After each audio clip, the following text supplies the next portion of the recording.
Welcome along, everybody. We are back. Oh, I need to get that off the screen as well, don't I? What is going on here? Yes, we are ready to get going. Sorry about this. We'll get started very shortly. So yeah, bear with us 1 second. But we are ready to get going now for the 100% League.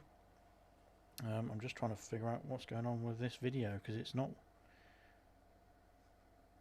Why is this not working? Bear with us 1 second. We'll try and figure this out. Something is beeping at me, which is good. Right, let's just try and sort this audio out because I'm not sure why it is not coming through. Hopefully you can hear me, but we will get this started as soon as we can. But in the meantime, we will have to look at this. But I'm not quite sure what is going on here.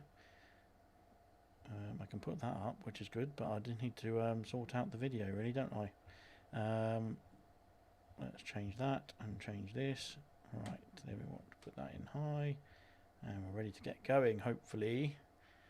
I think. No, we're still not working. It's still not working at all. Sorry about this. Bear with us 1 second. We'll try and get this sorted.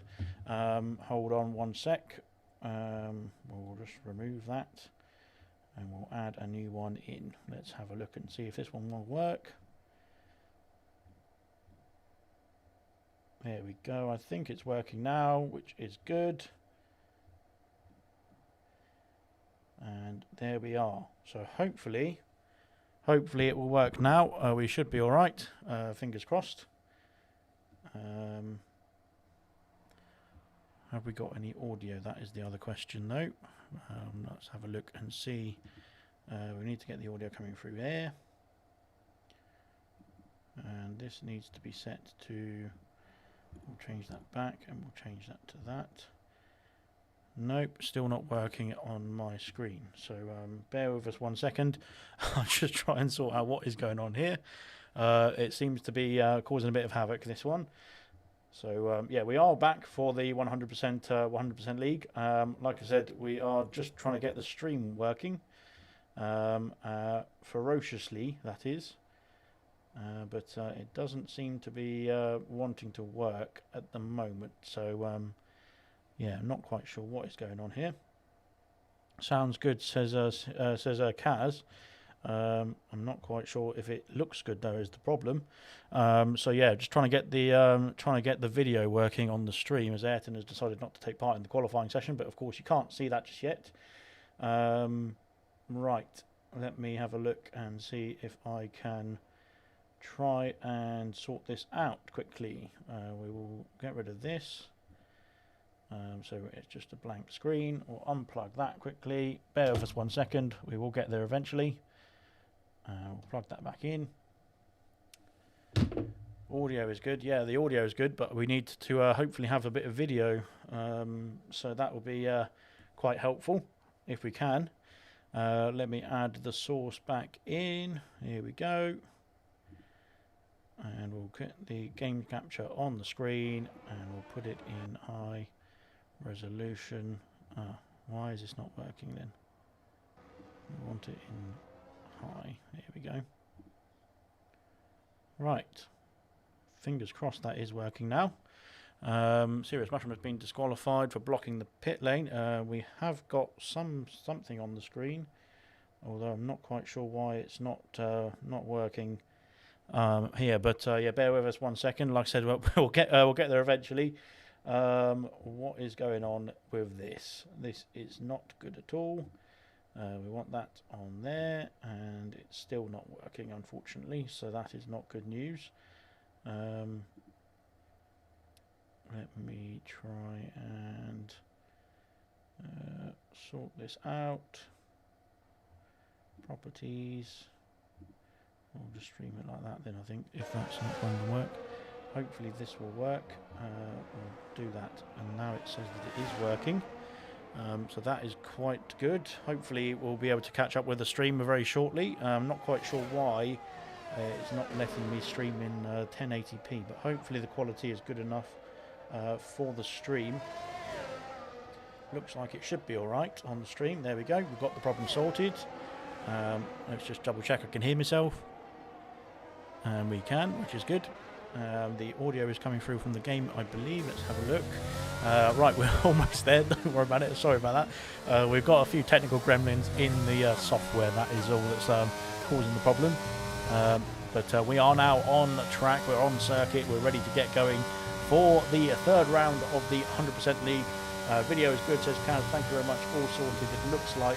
So we are underway, thankfully, for the 100% League, and we can get ourselves properly into the qualifying session as we are now. So 1080p on my screen as well. Good stuff indeed. Thank you very much for confirming that. So Lucas Percy there has gone fastest still with a 16.0 there in the Aston Martin, of course, looking pretty good. There is Lucas Percy, of course, had a bit of a difficult time in the previous race in Abu Dhabi last week. Thankfully, Sean was here to cover because, of course, I was taking a sabbatical. I was actually away in Amsterdam for some work. Not the sort of work you're thinking of. It was not pleasure, it was just business. It was very, very enjoyable, boring business. So there we go. But anyway, not worried about that. We're going to carry on with Mexico, of course, which is round 3 for the 100% League. We are underway. 2 hours of talking. Alex should have borrowed Ginger's got a book of gobbledygook. I think I can probably make up my own rubbish as well, don't you worry. As Reflection has retired on track, I think it is, or has there's been another issue, I think. Hopefully he's all right. There's a McLaren. Where's the McLaren? It is in the pits, is the McLaren that is the one that's retired from Reflection, I should say. So we've got a couple of people who decided not to take part in the qualifying session, unfortunately, which is going to hamper their start to the race, of course, their starting position in the race. But nonetheless, we will have a few drivers in the shootout still. We've got 13 minutes left of the qualifying session. Serious Mushroom there, just making sure that I've got enough gobbledygook left in the tank, I should say, for the rest of this race, or the rest of this qualifying first, of course. So, of course, we have a short qualifying session, which takes about 18 minutes or so. And then we get into the 100% race itself, which, of course, is 71 laps tonight around the famous Mexico circuit. So we're looking forward to seeing what the drivers can do in this one. It's going to be an entertaining one. Hopefully they can just keep it calm, keep it clean, and just keep those penalties down, because I think the penalties around here is going to be very interesting to see. We'll ride on board with German, of course, one of the fastest drivers on the grid. He's invalidated his lap, unfortunately. Let's have a look at Glock coming through the S's section now in the Mercedes, of course, reserving tonight, but has done a great job in his last reserve appearance in Abu Dhabi as well, getting a podium there for the Mercedes team. He's run out of ERS, and that fuel light is also flashing, so I'm not sure if he's just doing a few practice laps here, but he's not having a good time, I should say, in that Mercedes as it stands at the moment. That ERS is a bit too low, I think, to set a competitive time there for Glock.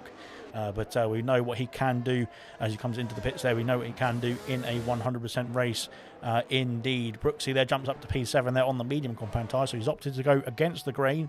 Everybody else who's set a time and is in the pits at the moment is on the soft compound tyres, but Brooksy has decided, let's put those mediums on and see where we can go. He's done 19.8 there. So he is just about 1 second off P6 as it stands at the moment. Those soft compound tyres, I think, will have a lot more pace in the qualifying session, as we can see already from Lucas Percy, his teammate, as well, up in P1 there by 1/10 of a second ahead of AC Immortal, who, of course, cemented his full-time seat after the first race with a victory as well in Abu Dhabi last week. He was chased all the way, though, to be fair, by Troye, as Baguette has retired from the session as well. Chased all the way there was AC Immortal there, right to the line. It was 6/10 was the finish between himself and Troye in Abu Dhabi last week. So we'll see, hopefully, if there's going to be something like that, so as exciting like that next, or this race, I should say. But we'll find out in about an hour and a half's time, I should say. But it is a long one, unfortunately, for those viewers. It's a long one for myself commentating as well, but nonetheless, it's going to be an entertaining one as well. So that's what we're going to be looking forward to in this event. But yeah, so stay tuned to that one. Brooksy comes round the corner once again, round the final corner, goes up to P6 there with an 18.0 there, so displaces Thibaut.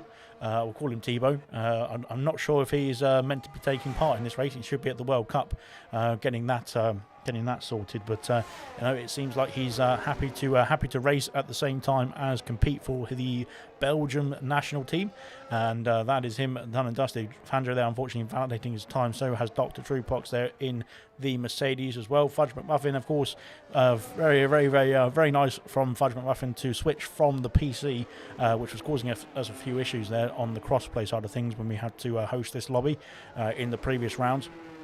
Switch from PC, he has got the PlayStation edition, so of course we're now racing fully on the PS version for the 100% League.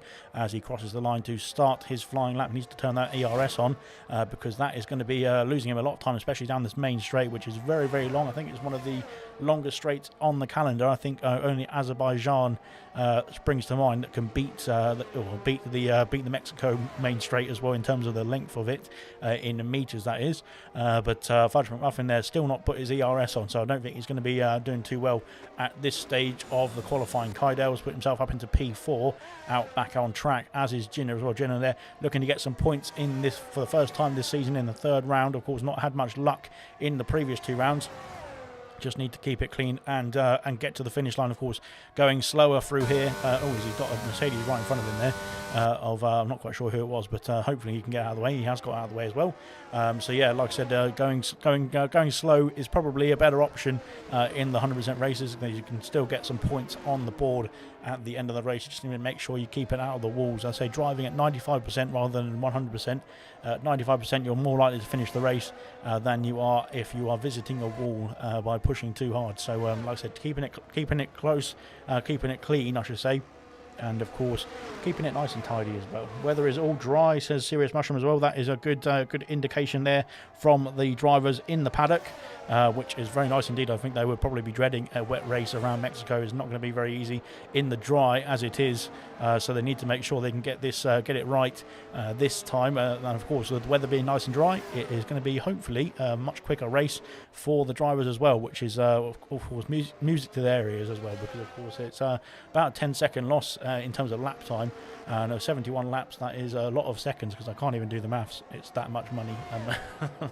Yeah, anyway, Gurman there goes fastest with a 15.730. He's gone 3 tenths, or almost 3 tenths faster than Lucas Percy there, which is a very good time indeed from the Alpine driver. Unfortunately, didn't get racing, I should say, last week in Abu Dhabi. But looks like he is on some good form tonight in Mexico, so that is going to be interesting to see. Can he battle it out with Lucas Percy, AC Immortal, Troye, who I think will probably try and get up there as well. Something just beat me. So yeah, all those drivers are trying to get up the order, and I think the top 3 there will be trying to get through as well. Looking very good indeed as it stands at the moment, all separated by 4 tenths of a second. Fudge McMuffin has done a good job there, putting himself up into P4 as well in the Williams car, but Glock has now displaced him and gone even closer to the top 3 as well. So Glock there reserving, of course, in the Mercedes tonight is looking good indeed. AC Immortal, I think there's a Haas trying to get a slipstream there. It is Fangio down the main straight. Kaz has got the hard compound tyres on the car in the pits at the moment. I don't think that's going to be the best tyre to use in the qualifying session, but nonetheless we'll find out, as Kydell's got a 5-place grid penalty there for illegal blocking. I'm not quite sure what's happened there. It was Jinner, I think, behind him. I know it's a Ferrari behind him actually. It's Thibaut, I think it is. So he just needs to make sure he gets out of the way. He's got a 5-place grid penalty there for something or other. And I think he just needs to move out of the way there of the Ferrari, I think it was. But I'm not quite sure what is going on here. But both on outlaps, it looks like. So I'm not quite sure why there is a legal blocking going on. I'm not quite sure what its Codemaster's up to there. Another if 19 crash, I will be up there, says Serious Mushroom. If 19 crash, Serious Mushroom, all you need to do is just crawl around as slow as you can to get to the finish line, because I think you might win the race if 19 crash. If 19 crash, of course, actually there is only 19 left in the session, so that would mean that you would also be out. So so maybe not. Maybe don't do that, I should say. We've got 6 minutes, I think it is, left of the session now.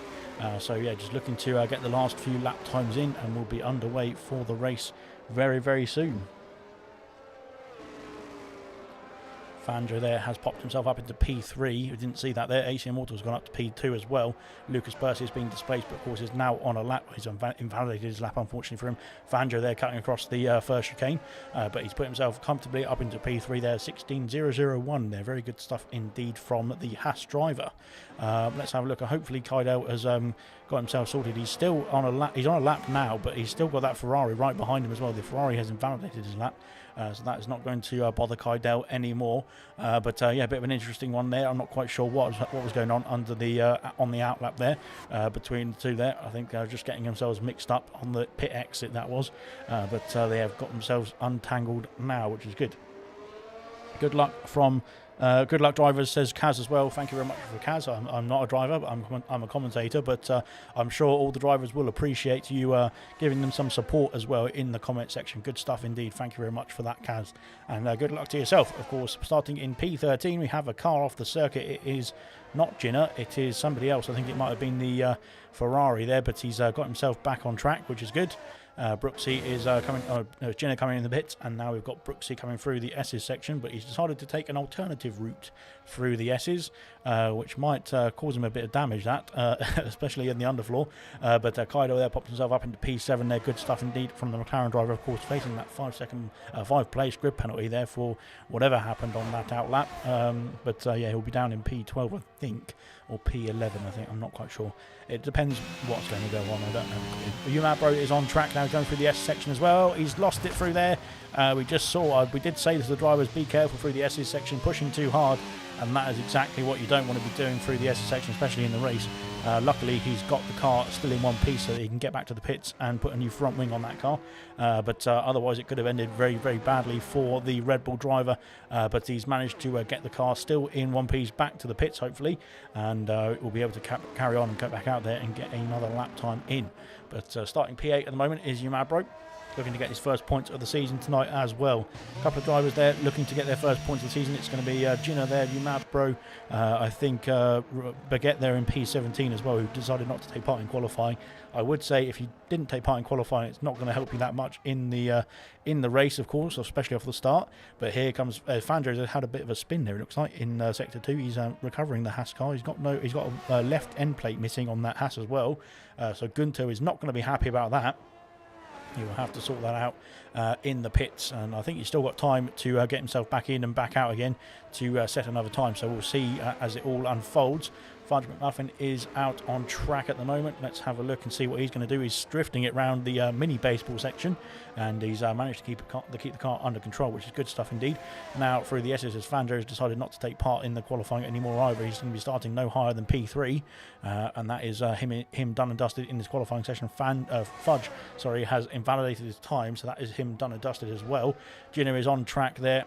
He's just on an outlap. He's trying to get out of the way of the AlphaTauri coming through of AC Immortal, who's also on an outlap. So a couple of outlaps for the rest of the drivers still in the grid, or on the grid, as AC Immortal, they looked like he went in the wall. That is, yeah, that was interesting. I think he might have gone in the wall there. He decided to slow down and let Ginner back past, which is an odd one. But hopefully there's no damage there, of course, to the AlphaTauri, and he can carry on indeed. I'm not sure what, I thought Ginner was on an outlap, so I'm not quite sure what's going on here. But he's now coming around to start his lap, I think. He's got the ERS on, he's got the DRS on, and he is away down the main straight in the Williams now. Come on, Fajito, says Serious Mushroom in the comments.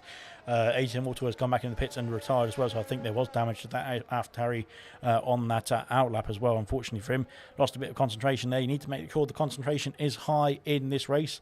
Of course, in any 100% race, it's a long 171 laps, of course, as we said already, so you need to make sure to keep concentration up, and of course focus on your driving, and obviously not worry too much about where everybody else is, because you don't really need to in a 100% race. You can just worry about that towards the last few laps, but if there's any spaces you can get up, you can gain in the order, I should say. But like I said, you can really just get going on focusing on your own race to start with, of course, because it doesn't mean too much if you're just as Ginner there having a great interpretation of the new sector 2.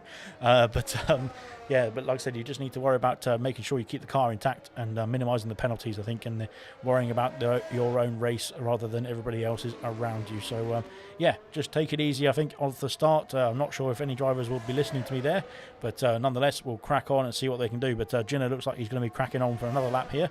We'll see what he can do, as well as Dr. Truepox is not going to be the next drivers across the line. It's going to be Glock as he comes through into sector 3 now through the stadium section, which I've had the pleasure of sitting in, of course, and spectating a fantastic 2019 Grand Prix. So yeah, it was a very good one, that. But nonetheless, we'll carry on with the white racing we've got in front of us now. And a Glock coming up to the line. What's it going to be? It's a 16.3 there, not improving on his last time. He's going to be starting P5 at best in the Mercedes there. Good stuff indeed from him. Fudge McMuffin. No, it's not Fudge McMuffin. It is somebody else. It's an Alpine of German, I think it was. Yes, it was German. He didn't improve, I don't think, on his time, but he's staying in P1 as it stands at the moment. We have had somebody cross the line. I think it was a Williams. No, it's an Aston Martin. I think it was Lucas Percy. No, it wasn't. It was his teammate Brooksy in P8 now. It's Brooksy, so starting P8. No, he's been displaced now by your mad bro, who's now up into P7. Good stuff indeed from him as well. Let's have a look and see what his what the Mercedes of Dr. Truepox can do. He can't improve.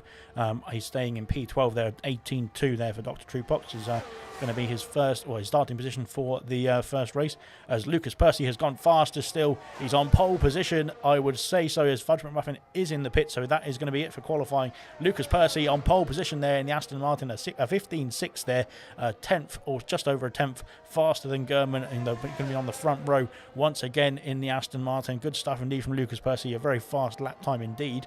German will have something to say about that, of course, but I said both of them done a great job there to put themselves on the front row as well. AC Immortal and Fangio decided not to take part in the second, or the last run of qualifying, so they're both going to be starting in the second row for P3 and P4, and then we'll run through the order in just a jiffy. Glock saying I'm horrendous on this game, no consistency. Well, he's done a good job there. P5 is not too bad, in my opinion anyway. So like I said, I don't know where I would be. I think I'd be near the back, even if people didn't set a time. I think I'll be at the back, but nonetheless, we'll carry on. 16.2, yeah, horrendous, says Serious Mushroom. Well, Serious Mushroom, if you set a time, maybe you could have done a 15.6 as well. We won't know. We'll have to find out in the race, of course, when Serious Mushroom gets his racing boots on and gets going as well. So there is the classification for the qualifying. Lucas Percy there and German on the front row, AC Immortal and Fangio on the second row, Glock there in P5, Fudge McMuffin in P6. Your mad bro in P7. We've got Kaido with a 5-place penalty there. I'm not quite sure what's going to happen to him there. Brooksy there in P9. Jinner in P10. Tebow, Dr. Truepox, Kaz. Tebow and Dr. Truepox there, P11, P12. And unfortunately, everybody else down below did not set a time in the qualifying. Good luck all, says Serious Mushroom as well. Yes, good luck to everybody who is taking part. We're going to have a fantastic race nonetheless on this one. It's going to be an entertaining one. Thankfully, it is all dry as well, we've been told. So we'll just have to wait and see how it all goes, how it all unfolds as the drivers now are setting themselves up, setting the cars up, I should say, really. Well, maybe they're setting themselves up as well, but they're getting the cars ready, getting the fuel loads, getting the strategies, getting everything all set up so that it is all hunky-dory for their start of the race. A nice Finnish flag there fluttering in the top of the stands there, but I'm not quite sure for who. As we don't have any Finnish drivers, I don't believe, racing for us in this one. So, yeah, they've got that wrong anyway. So there we go. Maybe one of the drivers is secretly Finnish. I think Troy is definitely Swedish, and I don't think he'd be very happy if I started talking or started saying he was Finnish. But hopefully he does finish. Hopefully everybody on the grid finishes tonight. So we'll find out in just a jiffy. We'll be starting the formation lap very, very shortly. Here we go. And like I said, we're getting ready to get racing in Mexico for the 100% race as well. So there we go. We'll have a look at the tyre situation as well. We'll start from the back of the grid as we normally do.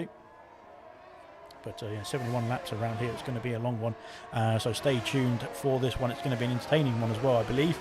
We shall find out as we've got a few drivers starting on the softs and some on the mediums as well. Troy there in P19, starting from the back on the medium compound tyres. Serious Mushroom has opted for the hard compound tyres. So looking to go long in the first stint is the wise old Haas driver. So I'm sure Gunter will be looking down on him very proudly indeed. So there we go.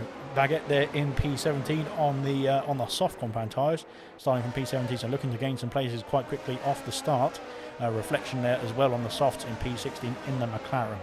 Dan Murphy there starting P15 in the Red Bull on the medium compound tyres. So a bit of an easy sort of split down the middle, that one, between the softs and the mediums, of course, and the hards, of course, that is. Ayrton there in P14 on the soft compound tyres as well in the Alfa Romeo. So both the Alfa Romeos opting for a fast start to this race. Kaido there, we saw him moving down the order just due to the penalty that he got in the qualifying. Unfortunately, starting P13 on the soft compound tyres, as is Kaz on the softs in P12. Then we've got Dr. Truepox there on the mediums in P11, just outside the points, as it stands at the moment, that is, of course. And then we've got Thibaut on the hards in the Ferrari in P10. Gino on the hards as well in P9. And then we've got Brooksy P8 on the medium compound tyres, Umabro on the softs starting from P7, so looking to gain some places as well into turn 1. Fudge McMuffin on the medium compound tyres in the Williams, looking good indeed. Glock there on the hard compound tyres in P5, that is an interesting strategy call there as well. Fanjo on the mediums in P4, AC Immortal there in P3 on the hard compound tyres, so two drivers in the top 5 starting on the hards. That's an interesting strategy call in my opinion. Gurman there on the mediums as well in P2, as he looks like he's had a bit of a spin there, just getting himself back on the grid. And then your pole sitter Lucas Percy on the soft compound tyres. Oh, right, now I can try and get some breath back. We've got to start this race very shortly. So looking forward to this one. It's going to be a good one. Hopefully everyone is nice and clean into turn 1. Let's have a look as we get the lights going. Oh, we have got some beeps. We've got the 5 red lights on in Mexico. The 5 red lights are off, and away we go in the fantastic Mexico City. We've got some position changes already down into turn 1. We're going to have to see if everyone can keep it clean. Let's have a look. I haven't got a very good camera angle. I can't see what's going on here at all, really. There we go. We switched now, and now we can see what's going to go on into turn 1. Gurman and Lucas Percy going side by side. Oh, it's been very tight there into turn 1. We did ask the drivers to keep it clean, but they have got their elbows out. A spinner there for AC Immortal. I think that's somebody off the back there. AC Immortal is down the order, and I think it's Jenner as well. Jenner's not had a good time as well off the start as well. Unfortunately, Lucas Percy and Gurman still battling away into the mini stadium section as well.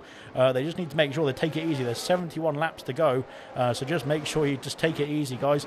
Kaz and Serious Mushroom switching places as well. Serious Mushroom's giving a nice little tap there to let him know he was there. Glock has dropped down the order as well on those hard compound tyres. I think the hard compound tyres not a good tyre to start the race on, as Dan Murphy goes round the outside of the Mercedes, has got the move done into the S sections now as well. I think the AC Immortal and Glock there both struggling as Brooksy is out of the race, and there we go in the S section as well. I did say again before the race started we've got a VSC, I think. We've got a VSC, yes it is. Yeah, I did say before the race started to take it easy, and already on lap 1 Brooksy has gone through into the S section, and that has cost him the race. That is, his car is out, and he is out of course of the race as well. A VSC has been deployed, I think. Fanjo is into the pits. I think he's decided to call it a day on those. He's on medium compound tyres. I thought it was on the hards. It must have been somebody else. I think it was Glock and AC Immortal that were on the hards. Anybody else will be coming into the pits? It doesn't look like it. I think it looks like Jenner is coming in the pits. I think he's got wing damage on that Williams as well, which is not good news for him. Both Jenner and Fanjo having to make early stops, but of course now what they can do is just focus on their race as well. They don't need to push too hard, because of course the race will come back to them, as well as we'll find out in the latter stages, of course. So bear with us. We're on to lap 2. We've got the VSC out now already for Brooksy's retirement, which is a bit of a shame there. Like I said, it was not going to be an easy start to the race by any means. It's a very difficult run down to turn 1, and of course battling with all sorts of people throughout the race. It's not an easy one to keep the car under control, but like I said, everybody else thankfully has managed it so far. Let's keep it going this way, we shall hope. And as I said, Aston and then a fire emoji. So yeah, I think he might be talking about Lucas Percy there, because unfortunately for Brooksy, he's in the Aston as well, but he's not in the race anymore, which is a bit of a shame there for Brooksy there, the only retirement so far. But like I said, we've got still plenty of laps to go, so hopefully it all equalises out, and we'll have everybody else finish. 18 finishes would be nice. We'll see how it goes, as DRS has been enabled now. Of course, the VSC does not impact the DRS enablement, if that's a word. But as we've got another yellow flag, AC Immortal off the circuit again at the final corner. I think those hard compound tyres just too cold at the moment, as Thibaut is dropping down the order as well. He's being passed by Kaz, not by Kaz, by Cardell, I think. Looks like there's Troy. They're going down the inside of both of them, and just making sure they keep it nice and tidy through here as well. They have done, which is good stuff indeed. Fudge McMuffin now looking interested as well. Troy has been passed by Kydell into before turn 3, turn 4 I should say, and so they managed to make it through very nicely indeed. Fudge McMuffin is all over the back now. Dan Murphy just biding his time, already up into P10. Glock there keeping going in P11. They dropped down the order. He started in P5 of course, but he's still doing a good job of staying in this race, which is good to see. And unfortunately, like I said, for AT Immortal, I'm not sure what happened to him on the final corner there. I think the restart just caught him out. Ayrton's up into P4. Nope, it's Umabro off the circuit, unfortunately for Umabro in the S section as well. Like I said, just making sure you need to keep it tidy, keep it smooth and even slow in this section as well, to make sure you can get through. As in goes Fudge McMuffin, trying to get past Thibaut as well into the stadium section. They go down the inside goes the Ferrari, but he's got the move done. It has Fudge McMuffin up into P7 now. Good stuff indeed from him. And now we've got Dan Murphy trying to line up a move now on the Ferrari as well. Glock right behind as well to see if they can make a move down the main straight with the DRS assistance as well. Let's see what they can do. We're right on board with Dan Murphy. We're right on board with Glock actually, because let's see if he can make a double move now into turn 1. I think he's a bit too far back. Troy has got past Kydell, but we'll stick with this battle here. Can he make a move down the inside? Dan Murphy going for it now. Can Glock make a move as well? Thibaut leaving enough space, which is very nice indeed from the Ferrari. And Glock there just trying to see if he can get through as well. Can he get the move now on Dan Murphy? It's side by side once again through here. DRS is available for all 3 drivers, I think. Is it going to be close indeed? If it's going to the bench point there, that was going to be very close if they didn't slow down, didn't move out of that one. Did Glock, but he did very nicely indeed. Now can he go down the inside of Thibaut and Dan Murphy as well. He's got the move done, I think. They're really close between all 3 of them here. They're really battling for this position here. P8 is the position. It's not like they're battling for the win just yet anyway. As all contact there between Glock and Thibaut, and he's just about to get the car in the right direction, which is good stuff indeed. Very good car control. But I think they've dropped out of DRS range now of Dan Murphy, which is good news for Glock, because he can try and get past the Ferrari now. But yeah, Thibaut there battling very well, and he had a very good clean start to that race as well. He was very considerate of the drivers around him as well, was Thibaut. And of course on the hard compound tyres, looking to go long in the first stint. He doesn't need to battle the drivers who are on the softer compounds, because they're going to be pitting before him, so he doesn't have to worry about them just yet. Good stuff indeed from all the drivers who've got through so far. Serious Mushroom there in P13. He's under pressure now from Umabro. Umabro had a bit of a spin. Troy has got past. Ayrton there for P4. Ayrton doing a great job there in P5 now, and he's dropping down the order, but he's done a great job there to get himself up into P5. Let's have a look at the position changes, because I haven't looked at them yet. Thibaut's got a 3-second penalty there, unfortunately, for multiple warnings. Up 15 places is Troy from the back of the grid. Up 8 places is Dr. Truebox. He's got a penalty there to his name, but we'll see if that can get absolved later on in this race. Of course, it's a long race, so there's plenty of points on offer for everybody. Kydell there in P6. They're doing a good job there. He's up 7 places after his penalty, of course, in qualifying. Ayrton up 9 places as well. It's going to be a race of attrition, this one, of course. Usually is in 100% races as well, but nonetheless, Ayrton doing a good job so far. So just needs to make sure he keeps it clean, not worry about the drivers around him. Just keep on the grey stuff, and that is where you can get some points for the Alfa Romeo team as well. German's dropped out of the DRS range now of the pole sitter, of course, Lucas Percy, starting on the soft compound tires. 20.0 is the fastest lap so far. Lucas Percy just set that time at the end of lap 5. And yeah, looking good as Troyer there decides to beat it. So he's done a 19.8 there. Has Troyer in P3, P4 now. Well, it might be P3 very soon, as Ginnigan picks up a penalty there, unfortunately for him. Here comes Troyer, I should say, now down the inside. He's got the move done before the braking zone of turn 1, and he's up into P3 there, up 16 places now. Kydell's getting past Ayrton here into turn 1 as well. He's got the move down into P5 now, is the McLaren driver. Umabro as well making a move on Thibaut. Both of them had DRS, but Umabro's got the pace there in that Red Bull. Maybe he's got realistic performance on that Red Bull. It was flying down the main straight as he's got past the Ferrari now up into P12, looking to recover from that spin that he had in the S section, but he's doing a good job so far. Again, one of the drivers who's looking to score his first points of the season, as here comes Serious Mushroom on the inside of the Ferrari. It was close, but the Ferrari just about defends his position. Here comes Serious Mushroom there with a cutback. Can he make the move? Oh, it's going to be close down the inside there. Oh, he's just about made the move, but he's not got the move done, I should say. He's not got the pass, so he's is staying in P14 for now, right behind the Ferrari driver. Good stuff indeed. Good battling as well. AC Immortal has joined this fray and will be looking to get himself through as Thibaut's off the circuit. He's had a spin there. Unfortunately for the Ferrari driver, doing so well in the first race of the season as well for him. And yeah, unfortunately he is off the circuit there, having to recover the car. Just needs to make sure those tyres aren't too warm and he can get himself back underway. But he's not lost too much time, so that's not too bad for the Ferrari driver. He can get himself back underway and just keep those tyres cool and can get himself back in this race. Good stuff indeed. AC Immortal has got past Serious Mushroom. Now he's putting the pressure on Fanjo. Fanjo, who's dropped down the order after having to make an early pit stop. He's now made his way back up into P13. Ayrton's dropped down behind Fudge McMuffin. Now into turn 1 again goes the Williams, I should say, getting himself up the order. AC Immortal now getting past Fanjo into turn 1 as well. He's got the move done on the Haas driver. Both of the Haas is now behind him in his wing mirrors. He's got to get going now and try and get after Yamabro. He's got a 3-second gap there to get to the Red Bull. Let's see what he can know. The sister car, well, the sister car is really the Alpha Terrier, isn't it, to the Red Bull? But nonetheless, we'll call it the sister car anyway.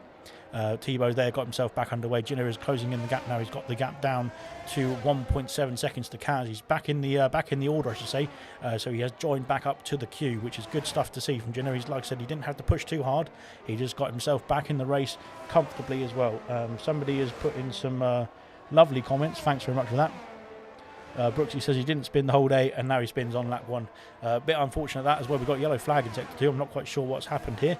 It looks like everybody is carrying on in the right direction, thankfully, which is good stuff indeed. German has got back in DRS range now of the Aston Martin for P1. I think he's using that advantage of the soft compound tyres in the first few laps. Really did help the Aston Martin, but now the soft compound tyres are dying out as German is off the circuit. What's happened here? Oh no, it's just lag. I think it was just lag. Blimey, I don't know what was going on there. Yeah, thankfully it looks like German is okay. I'm not quite sure if it was just me or if it was some sort of game issue, but thankfully everybody seems to be all right, which is good stuff indeed. Thankfully for German, he is still in P2, not off the circuit. He is still right behind the rear diffuser of the Aston Martin of Lucas Percy. They're looking to battle for the lead of the race.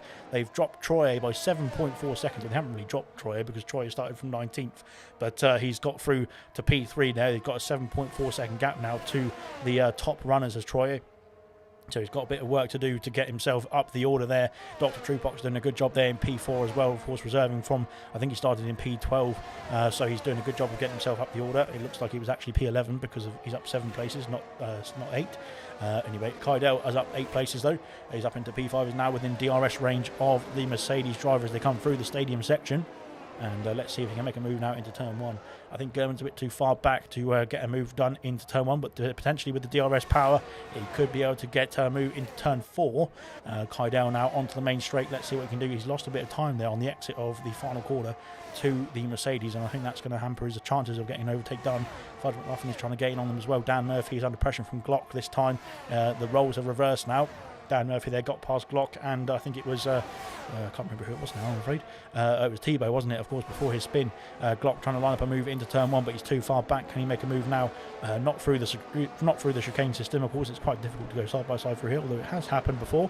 But can he make a move now into turn 4? I think he might be a bit too far back, even with the DRS, to make a move into this turn here. Unfortunately not. He has not been able to make that move done and dusted. So, yeah, bear with us 1 second whilst we try and sort the comments out. Right, so where can I do this? Right, we want to switch over to you. And you.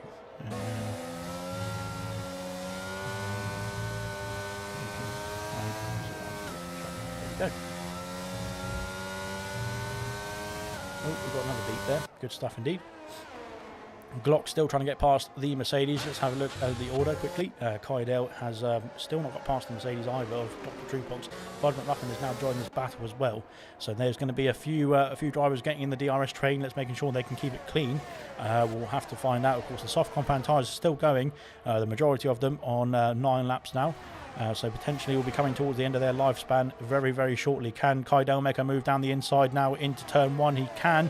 He's going side by side through here. He's just about made the move. Nope, he's on the outside now. Switches to the inside. Which one's going to get the move done? I think Dr. Truebox has kept that position for now. DRS will be activated again for the Williams and for the McLaren this time.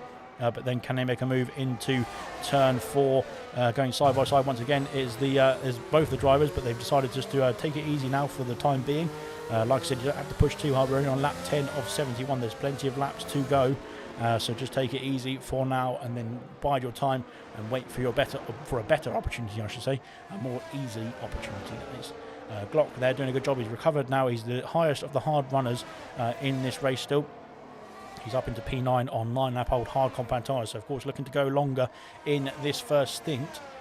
So we'll see what he can do, staying with Dan Murphy in the DRS range, and they're gaining on Ayrton as well. Yellow flags in Sector 2. It is AC Immortal, I think, he's just returned to the track. He's a ghost car, but he's got his front wing intact, which is good stuff indeed. Hopefully there's no damage there to the AlphaTauri. He can get himself back underway. Like I said, we'll see AC Immortal's pace when he switches on to the faster compound tyres as well. I'm sure we'll be seeing some faster slaps from him very shortly indeed. And of course we will see him probably get into the points as well with his pace that we saw him putting himself up into P3 it was in qualifying, so he's definitely got the pace to put on a good show. So we'll see what he can do. Just recovering now is the AlphaTauri, but of course he's only about 5 seconds or so off the points. Glock has got past Dan Murphy finally, I think, just about. Yeah, he's just about made that move stick. Up into P8 now is the Mercedes driver. Good stuff indeed. DRS is available for him as well as he goes down towards turn 4. Only one detection zone here, but 2 DRS zones, so it's a bit of an odd one, this one, but you basically get the detection zone at the entrance to the stadium section. Sorry, there's 2 detection zones really, because there's 3 DRS zones. So at the exit of the stadium section is the detection zone for the DRS on the main straight, that is, as Kydale gets himself past Dr. Truepox there, up into P4.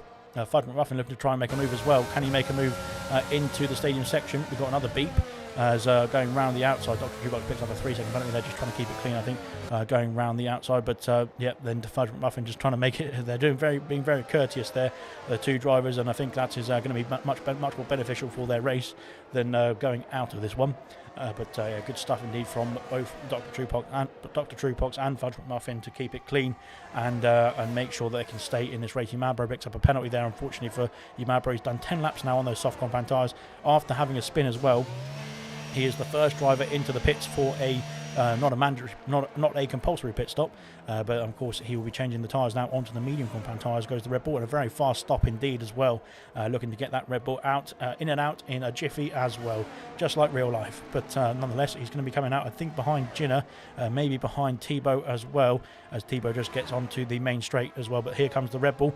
He's got the power down. Can he get himself ahead of the Ferrari? No, not quite. I don't think he can. He's going to have to slot in behind for the time being, but he's still, like I said, the first driver to make a pit stop. He'll gain a lot of places on the drivers ahead when they make their stops as well. So looks like trying to go for an undercut here is Yamabro to get himself back in the points paying positions. So I think that might pay off for him. We'll find out. Elsewhere, Fudge McMuffin is getting past. Oh, there's somebody off the circuit there. I think. Oh wait, no, I'm not quite sure what's going on there. I think it was Mercedes there off the circuit of Dr. Truepox, which is why Fudge McMuffin has now got through and dropped the Mercedes out of the DRS range as well. So unfortunately for Dr. Truepox, it's not going too well on this lap. But like I said, he's still doing a good job in P6. He's still staying in control. AC Immortal picks up a 3-second penalty there. That's compounding his race there. He's not having a good time at this stage of the race, but of course I think it will come back to him. We shall find out. Fangio now trying to line up a move for the last points paying position into P10, that is, down the main straight with Reflection just in front of him here. DRS is available for Fangio. Now he goes on the attack.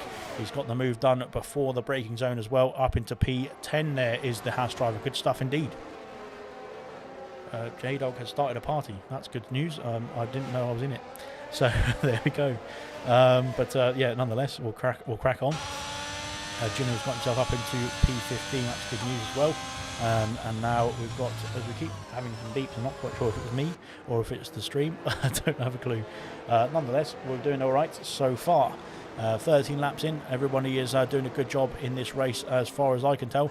German is right behind Lucas Percy still, but he's just outside DRS range. I think he might have got it just now. No, he might have just dropped out of it as well that last second. Lucas Percy, I think, is in the pits. He's called it a day now on those soft compound tyres. He's coming into the pits now is the Aston Martin. So that is it, done and dusted on those soft compound tyres. 13 laps or 14 laps on the softs. So that is him calling it a day now on the soft compound tyres and putting on the medium compound tyres to get the second stint underway. Will we see any of the other soft compound runners into the pits? I don't think so, not for Kydell. Will Ayrton come into the pits? Nope, he's staying out as well. He's got Glock right behind him now. Glock and Dan Murphy have really caught up to the battle here as Lucas Percy comes out the pits behind Fudge McMuffin now and Kydell. So they're slotting him to P5 is the pole sitter. Can Glock make a move? Can Dan Murphy make a move? It looks like Dan is the closest one to making a move into turn 1 here. Side by side, no, not quite. Oh, there is contact there between Dan Murphy and Glock, and that has caused the Mercedes driver to lose a place there. He might lose a place as well to Fanjo as well. He's right on the gearbox now of the Mercedes as well. Here comes Fanjo down the inside. Just trying to get his move done. He's got the move done now on Glock, although Glock's coming back at him. And down the inside goes Glock into turn 4.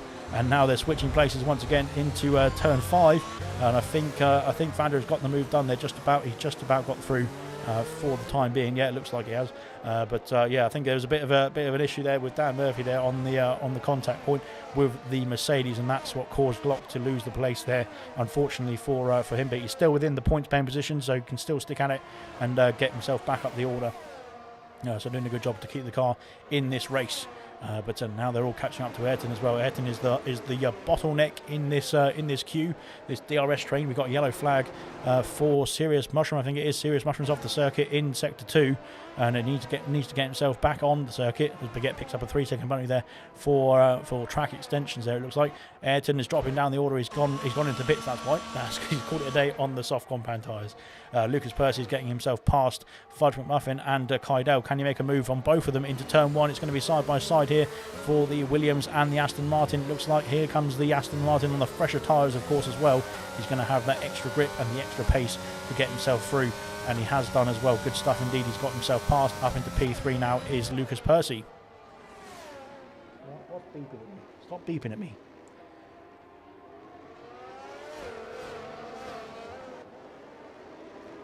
And there we go. We've got some lovely spam comments in the chat, so we've just got them blocked. Nice and easy. It's good stuff indeed. So that was that sorted. Right, we'll carry on with the race.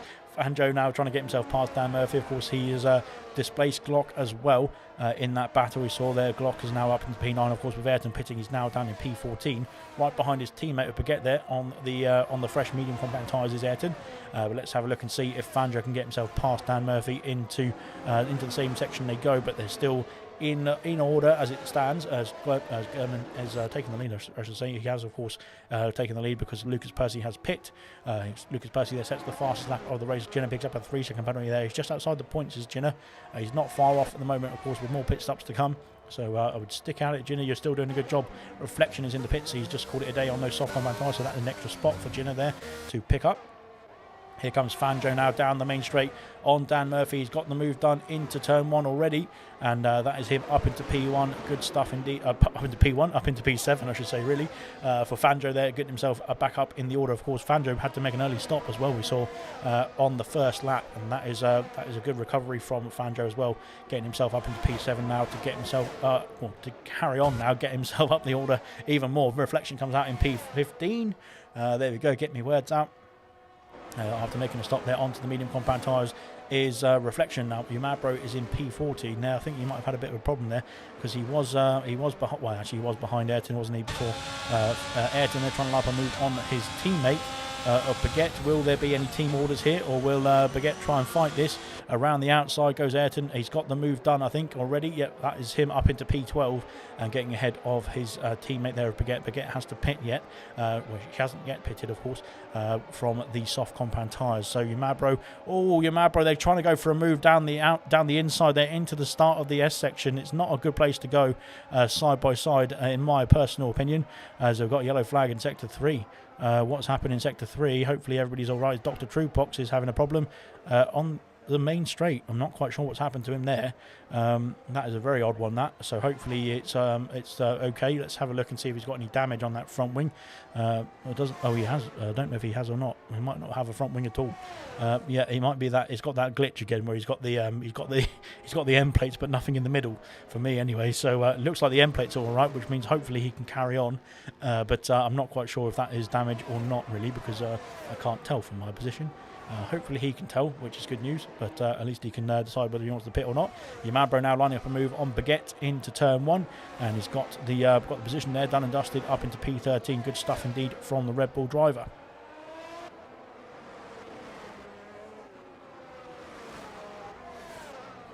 Blimey, this race is flying by. Well, it's not really, it's 18 laps now we've done of 71, that is, so we've still got plenty of laps to go. Plenty of penalties have started to rack up. We'll have a quick look at the penalty situation now. 6 seconds there for Fanjo, 3 for Dan Murphy, 3 for Glock as well, and AC Immortal in P9 there. 9 for Dr. Drewpox there, 6 for Jinner as well. He's just outside the points now. Doing a good job there of keeping at it and staying within the points paying positions, which is good stuff indeed to see. 6 for Yamabro as well.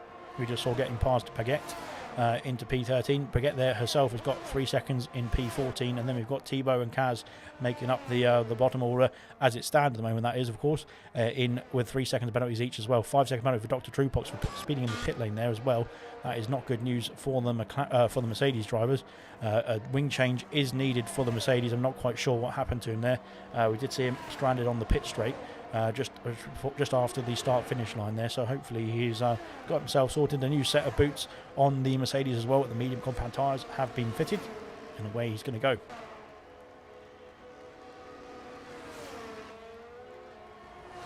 Rightio, so like I said, we have quite a few penalties there racking up, but we've got 17 laps there on the soft compound tyres for Kydell. That is a Lucas Percy picks up a 3 second penalty. That is not going to be good for him at this stage of the race. That is, of course, he was fighting for the lead of the race with Gerdman, who has now got Troye within 5 seconds of him as well. Now Troye was about 7.5 seconds away, so he's gained that, or he's brought that gap down now, has Troye, to by almost 2 seconds. But Lucas Percy, they're picking up a penalty there, will be I think delight for Gerdman probably, because of course he was very close to him in the pit stop phase, so potentially that could be good news for Gerdman getting the win here if they can still stay at the pace that they were setting in the first stint, that is. But here comes Dan Murphy now with the DRS, AC Immortal right behind him as well now.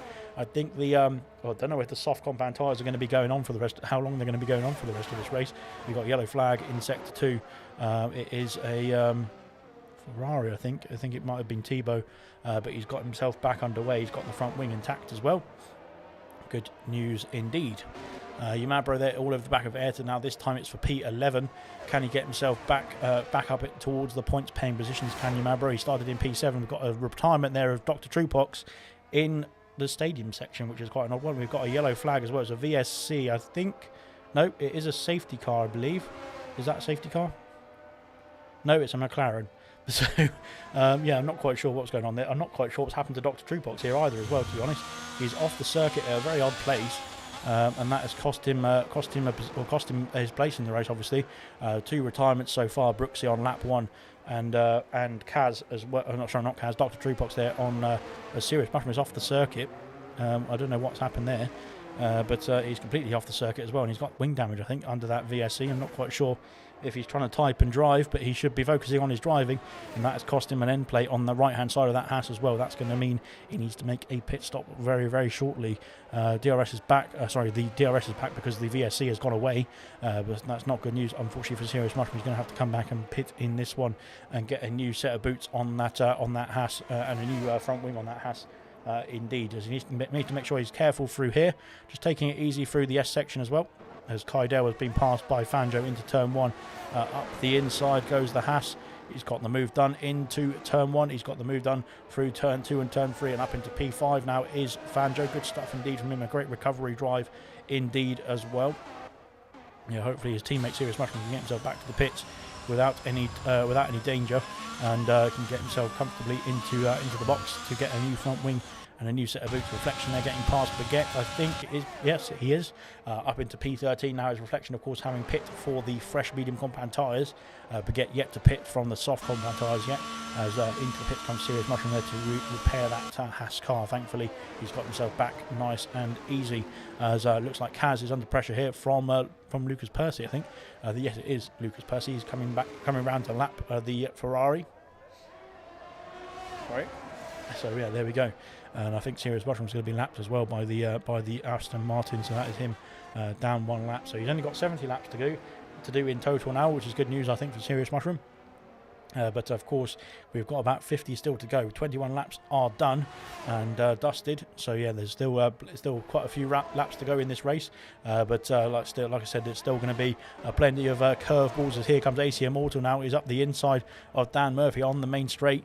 Can he make a move on Glock as well into turn 1? It's going to be very close between all 3 of them here. Oh, it's tight indeed. As Glock, I think Dan Murphy just having to back out there. Glock and AC Immortal, they're coming together. AC Immortal's got the move done, of course, on the fresher tyres as well. No, he's not on the fresher tyres. I can say he's not pitted yet.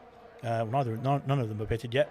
But AC Immortal there using his extra pace, or his expert pace, I should say, to get himself up the order into P7 there. Glock there in P8 now, and Dan Murphy there. 20 laps on those medium compound tyres. I think they might be getting towards the end of their lifespan. So maybe they're trying to coax the tyres to stay with the guys on the hards who are now ahead of him in P8 and P7 of Glock and Immortal. Glock and Immortal. Yes, that's the one. I've got it right. Kaz there picks up a 3-second penalty. He's doing a good job of sticking in this race still so far. He's doing a good job in that Ferrari as well. Still going onto the medium compound tyres. He's gone as well and coming round now to start his 22nd lap. So good stuff indeed.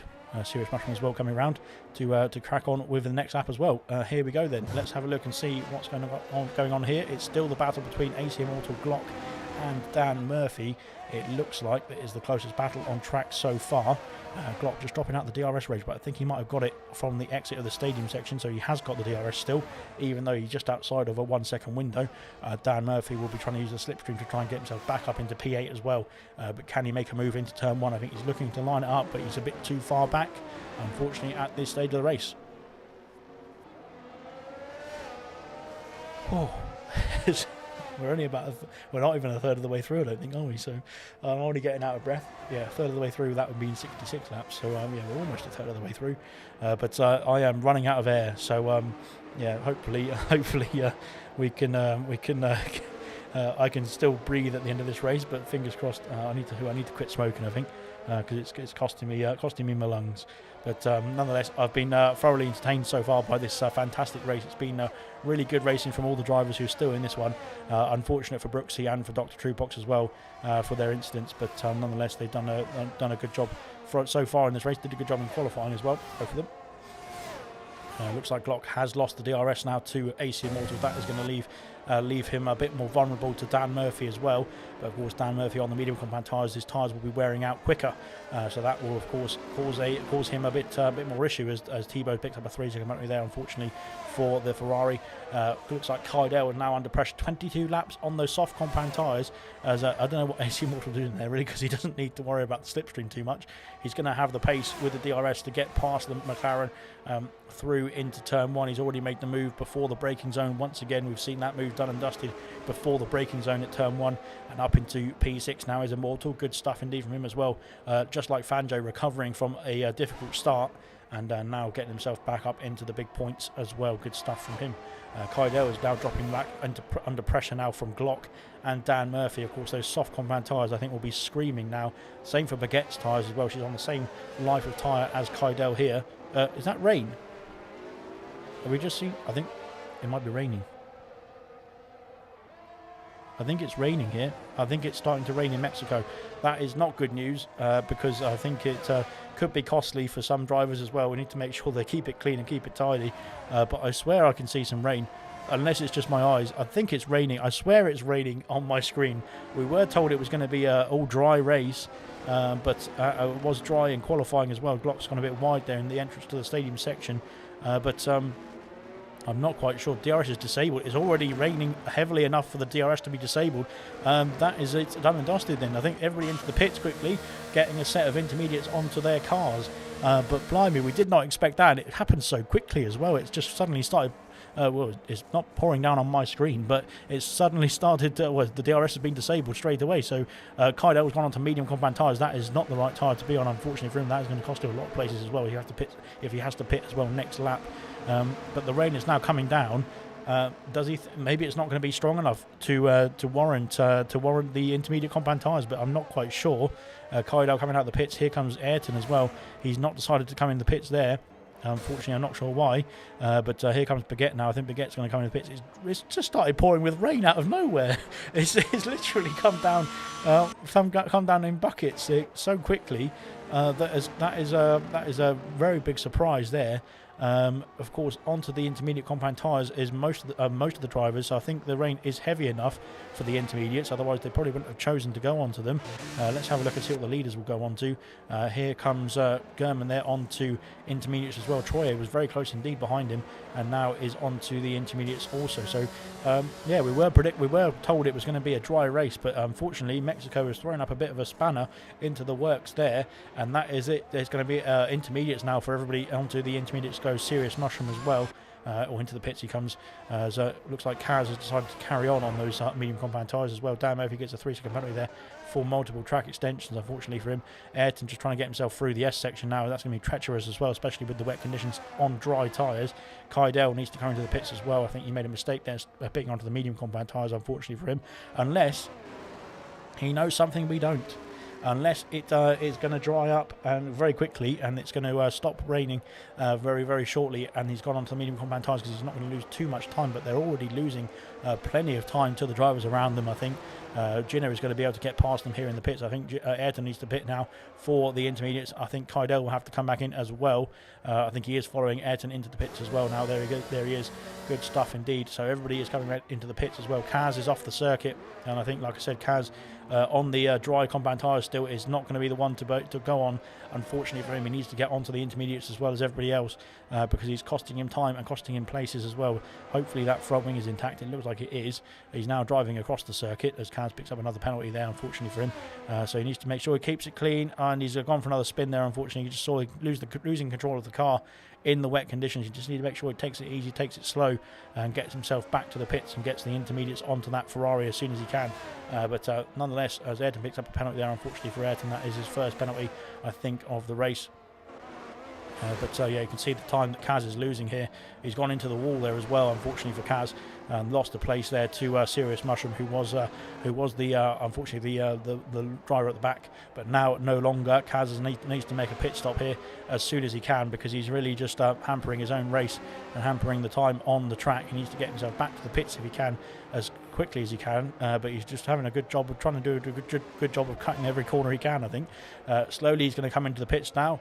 It looks like he's making his way round the pit entry into the pits. He comes 5-second penalty there before speeding in the pits as well, unfortunately for him. He needs to make sure he slows that car down before getting into the pit lane as he goes onto the intermediate compound tyres. Thankfully for him, he's now onto the inter, which is the right tyre to be on, it looks like. Troye has caught up the gap now to German. Look at this here. He is now within 5 tenths of a second of the Alpine, the leader of this race for so long as well, after Lucas Percy pitted very early from those soft compound tyres on lap 13 to go on to the medium compound tyres, and now switching on to the inters. He's only just 4 seconds back now as Lucas Percy. He's gained a lot of time in this in that last stint and that phase. Yellow flag somewhere as Ayrton off the circuit in turn 1.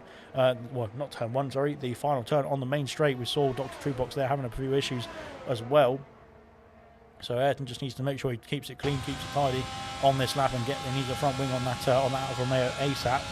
But unfortunately there, I'm not quite sure, and look, the spin there, putting the power down, sorry, too early, and that's cost him. Here comes back Troye there for the lead of the Grand Prix. We've got yellow flag further on as well. What's happened here? Has Gino gone off? It's not Gino, I don't think. It's Troye and German battling away for the lead of the race here. Into turn 1 they go. They're side-by-side contact as well, I think, or it looked like it was very close indeed, as German, they're trying to push now the AlphaTauri, get through here into turn 4. They've gone through gone through the chicane now, and Troye has got the lead of the race now down the main straight, down the back straight. Is there going to be more argy-bargy? No, they've got the move done. Got the move back. Sorry, has German, but can he keep the position? That is Troye looking to go around the outside there. I don't think that's going to be a move that's going to be easily made. And unfortunately, Troye just slotting back into P2. But good battling there from both of them. I think it was just on the limit there. Kydell picks up a 3-second penalty, unfortunately, for his troubles. But yeah, like I said, it was good battling between the top two here. It's cost him a lot of time. Look at that. Lucas Percy is now 2.4 seconds behind them both, and that is really good news for the Aston Martin, trying to get himself back in this race, because he is really gaining a lot of time now on the top two, who have been battling for the last few corners as well. we'll stick with this battle here. It's the closest on track so far, or at the moment I should say. Troy, they're trying to line up a move once again on the Alpine of German. Look at Lucas Percy has gained almost 2 seconds I think on this lap to get himself in contention for battling with these guys for the race lead as well. Fanjo picks up a penalty there. He's doing a good job in P4. It's Fanjo, really good stuff indeed. Troy has got himself back past up into P1, but down the map, down the main straight, here comes German once again. He's slipstreaming the AlphaTauri into towards turn 1. He's trying to cover off the inside as the AlphaTauri of Troy. He's got the move done, I think. Oh, there's a bit of a tap there from the Alpine, but he's managed to keep it in the right order, thankfully for all of them. As Serious Motion picks up a penalty, unfortunately for him. Ayrton is back in the pits, of course, to replace that front wing on that Alfa Romeo as well. Yeah, so German now having to slot into P2. Oh, down the inside. That is a late move indeed. Picks up a penalty for his troubles as well there, German. So that is now Lucas Percy and German on 3 seconds of penalties. Unfortunately for German, that was just a bit of a late move on the brakes there, and I don't think he did a good job actually of avoiding Troy, to be fair. But that has cost him a 3 second penalty and the position as well. He's now down into P2, and Troy can try and scamper away. He's got no penalties at the moment, has Troy, which is good news for him if the race was going to finish as it is. But of course we've still got about 43 laps to go, so stay tuned. We've got a lot more racing to come, as now Lucas Percy, like I said, has joined this fray and is now looking to make it a three-way battle for the lead of this race. But yeah, it's going to be good stuff indeed from Lucas Percy if he can get himself back in the lead of this one.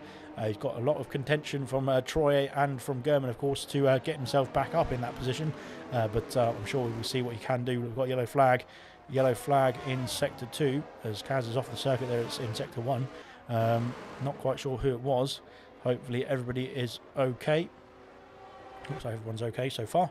I don't want to commentator's curse. I'll come back to that as Lucas Percy has got the move done on German. Now up into P2 is the Aston Martin. Back up into P2, I should say. Of course, he was sitting behind German for a few laps as well at the beginning. Yellow flag once again in sector 2. It is for Gino, is off the circuit, who's reversed into the wall as well now. So he just needs to make sure that he keeps it clean, keeps the car pointing in the right direction.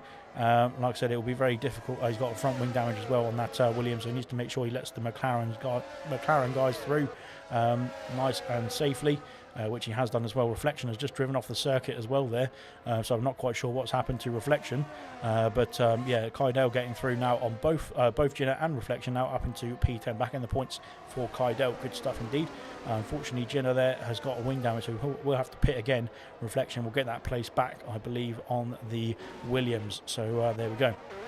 Back in the lead though, Lucas Percy's got the gap down to under 1 second. Now it's only really going to be putting the pressure on Troy, I think, very, very soon in this one. Lucas Percy trying to push on now and get the lead of the race back. Of course, the penalties will come back into Troy's favour. Gino is back in the pits now, of course, to replace that front wing and get that sorted as well. So there we go.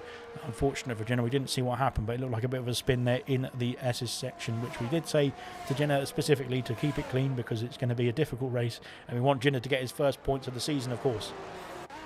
Kydell and Reflection switching places. Kydell has had a problem, it looks like, at turn 1 or turn 2 I should say.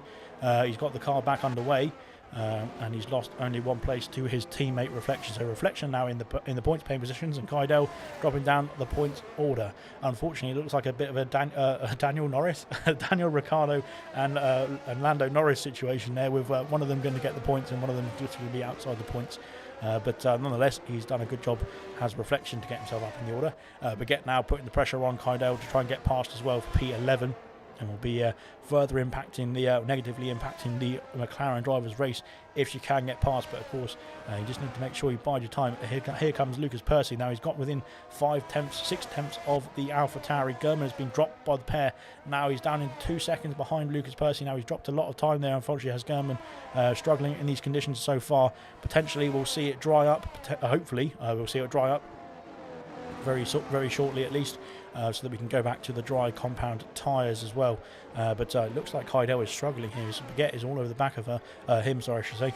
Gino picks up a 3 second penalty. Unfortunately for Gino, that is another penalty added on to him, to his race time. And but Baguette there is right on the back now of the second McLaren driver and trying to put the pressure on down the main straight. The ERS is very low for all the drivers apart from Kydell. Actually, Kydell's got, as Ayrton is in the wall, is that going to be a safety car? We've had it is a safety car. A safety car has been called out. We've got Ayrton there in the wall there, just at the background. Unfortunately, that is our third retirement. And that is, I said we did say to Ayrton as well, be careful. But nonetheless, we've got to crack on. We've got a safety car out now, so that is going to neutralise the race. It's going to be good for the drivers who are able to catch up to the safety car queue as well. They're having to dodge the safety car. It looks like on the main straight, but he has got past, thankfully, in one piece.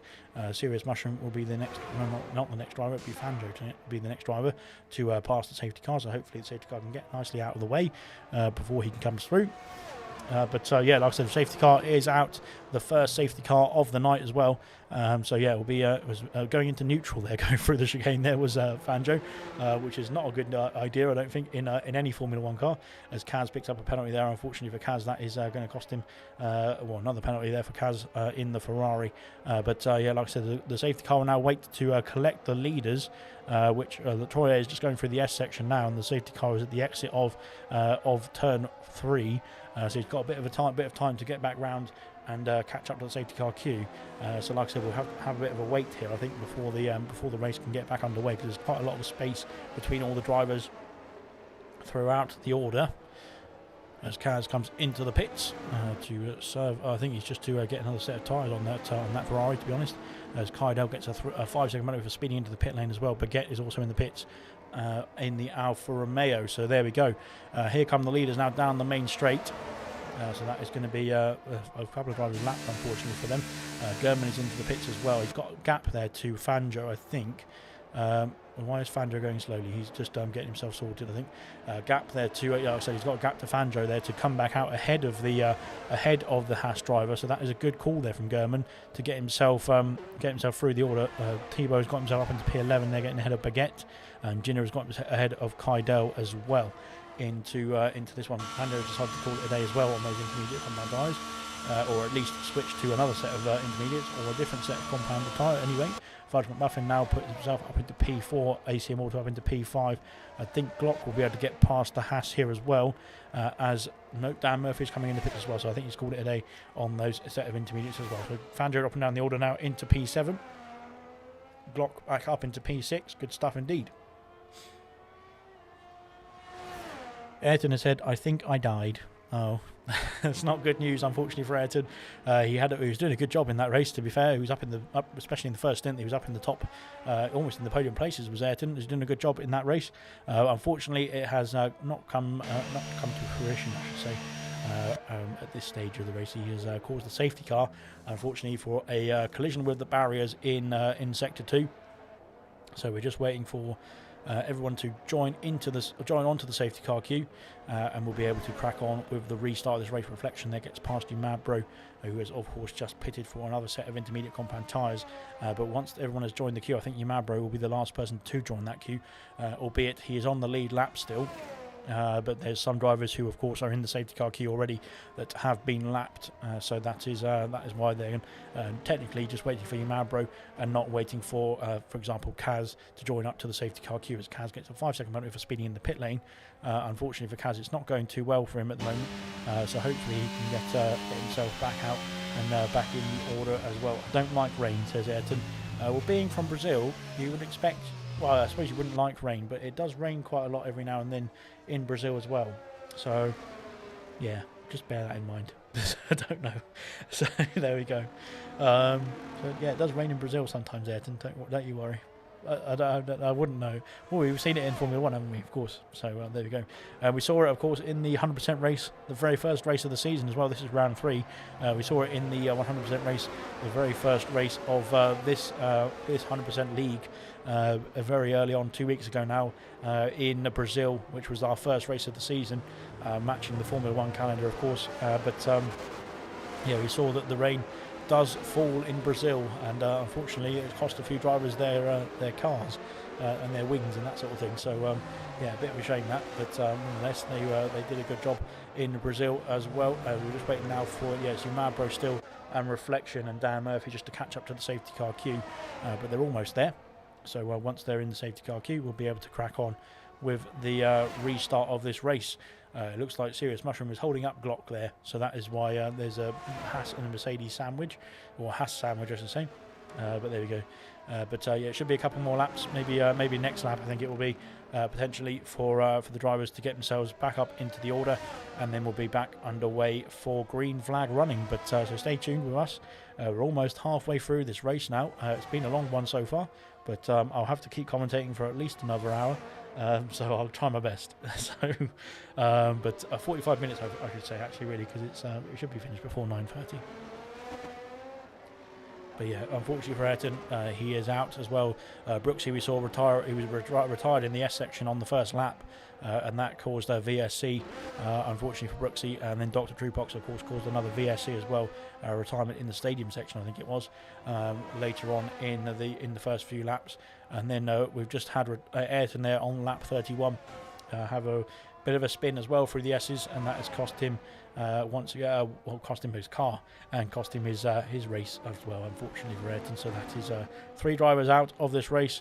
Everybody else is still in it, which is good, and hopefully they can stay in it as well, and we'll see how it all goes. But like I said, Yumabro is just catching up to the queue now. We've got a couple more drivers to catch up to the queue as well, it looks like. It's Kaz just coming out the pits now as well, so he's going to be unfortunately I think he's a lap or 2 down now, but he's still doing a fantastic job indeed for staying in this race. It's a pleasure to have drivers who stay in the race like that, because otherwise it'd be very boring for me to commentate on, unfortunately. So there we go.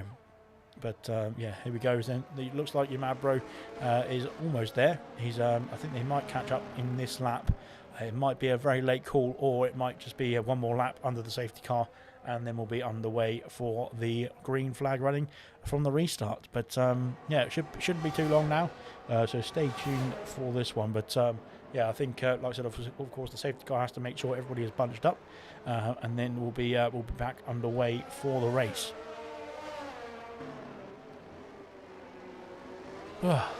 I can have a breather now. This is nice. I like having a breather. I think I'm gonna have to have one of those like medical air pumps attached to me after this race, because I'm running out of breath already, as you can tell. So there we go. But now we've got Yumabro there and Reflection just joining up to the queue.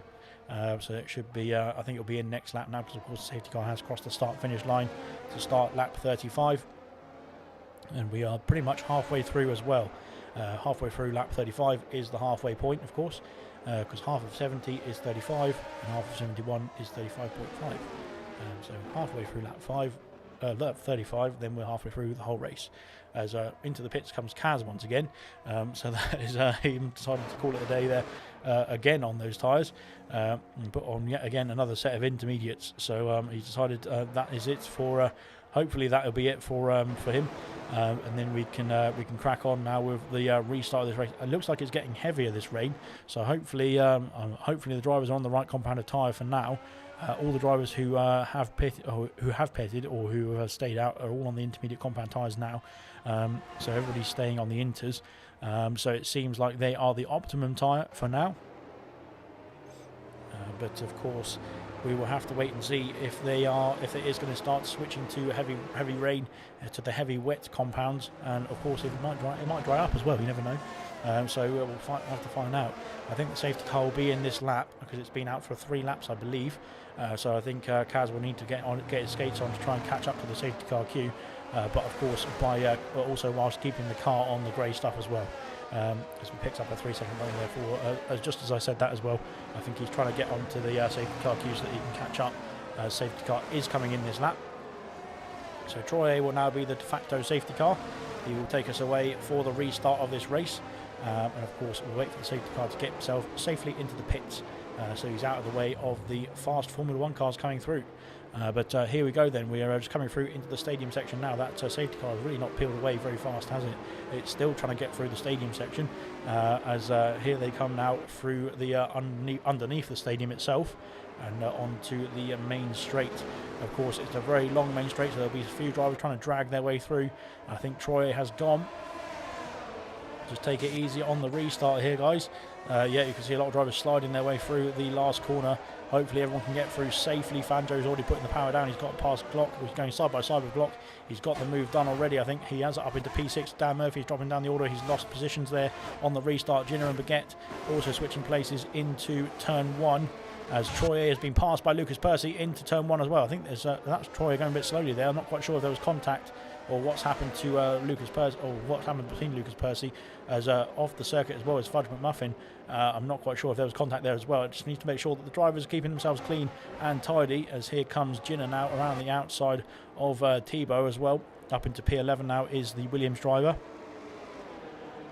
But yeah, it looked like a bit of a well, I think that just due to the cold tyres, a few people getting it wrong there in the braking zones and that. But unfortunately, it's cost who has it cost? It's cost Troyer position, and it's cost Fudge McMuffin, position as well. But like I said, hopefully they can get their tyres warmed up and get themselves back underway. Of course, the lap cars are involved at this stage, although they will be being told by the game to get out of the way as well, under the blue flag rule. So they will hopefully be ghosting and getting out of the way in this one. So there gets itself up into P12 and through for P12 in the Alfa Romeo. Good stuff indeed from her. Of course, having pitted under the safety car as well for a fresh set of inters, that means she's going to have more grip and more speed, hopefully, for the Alfa Romeo. Although, having said that, she decided to come into the pits, and she gets a 5-second penalty there for her troubles as well, which is a bit of a shame. Pit and quit there for Baguette there, and that has cost her, it's cost her 5 seconds in the next race as well. But it's also cost her any chance in this race of getting any points, unfortunately, as well. We were looking forward to seeing hopefully Baguette get into the points, and she wasn't far off. But she's decided to call it a day there, and that is the first pit and quit of the season, I think, as well, actually. So that is a bit of a shame. Reflection has gone on to wet compound tyres. He decided to call it a day on the inters. He thinks the wets are the right tyre, as Baguette there is, I think her car has just come out the pits ahead of Reflection here, so hopefully it doesn't cause any issues. You just need to pass it. That's it. That's all you need to do. That's it. Good stuff. Don't worry about it, Reflection, just carry on. If you get a penalty, we'll get it reported. As Dan Murphy's in the pits as well, I think for a wing change, I think it was there potentially. Just trying to avoid Baguette's car that's come out dangerously onto the circuit. Kaidel trying to go past Thibaut, and that has cost him 2 places there to Thibaut and Serious Mushroom. And then he's now going to be lapped as well.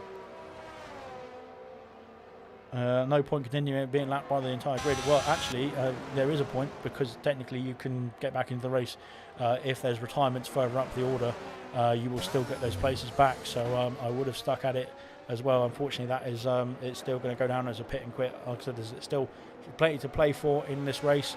So like I said, it's always worth carrying on, in my opinion, anyway. But there we go. Fandro's off the circuit there. Fandro's had a big spin there. We just saw him go off the circuit at the end of sector 3. That is a massive contact with the wall there on the pit wall as well. Hopefully the guys on the pit wall are okay as well. There haven't been any incidents with them. But note he's lost the front wing end plate there on the right hand side, unfortunately for him, and that is going to mean he's going to have to go into the pits for sure. Glock and Fudge McMuffin battling away.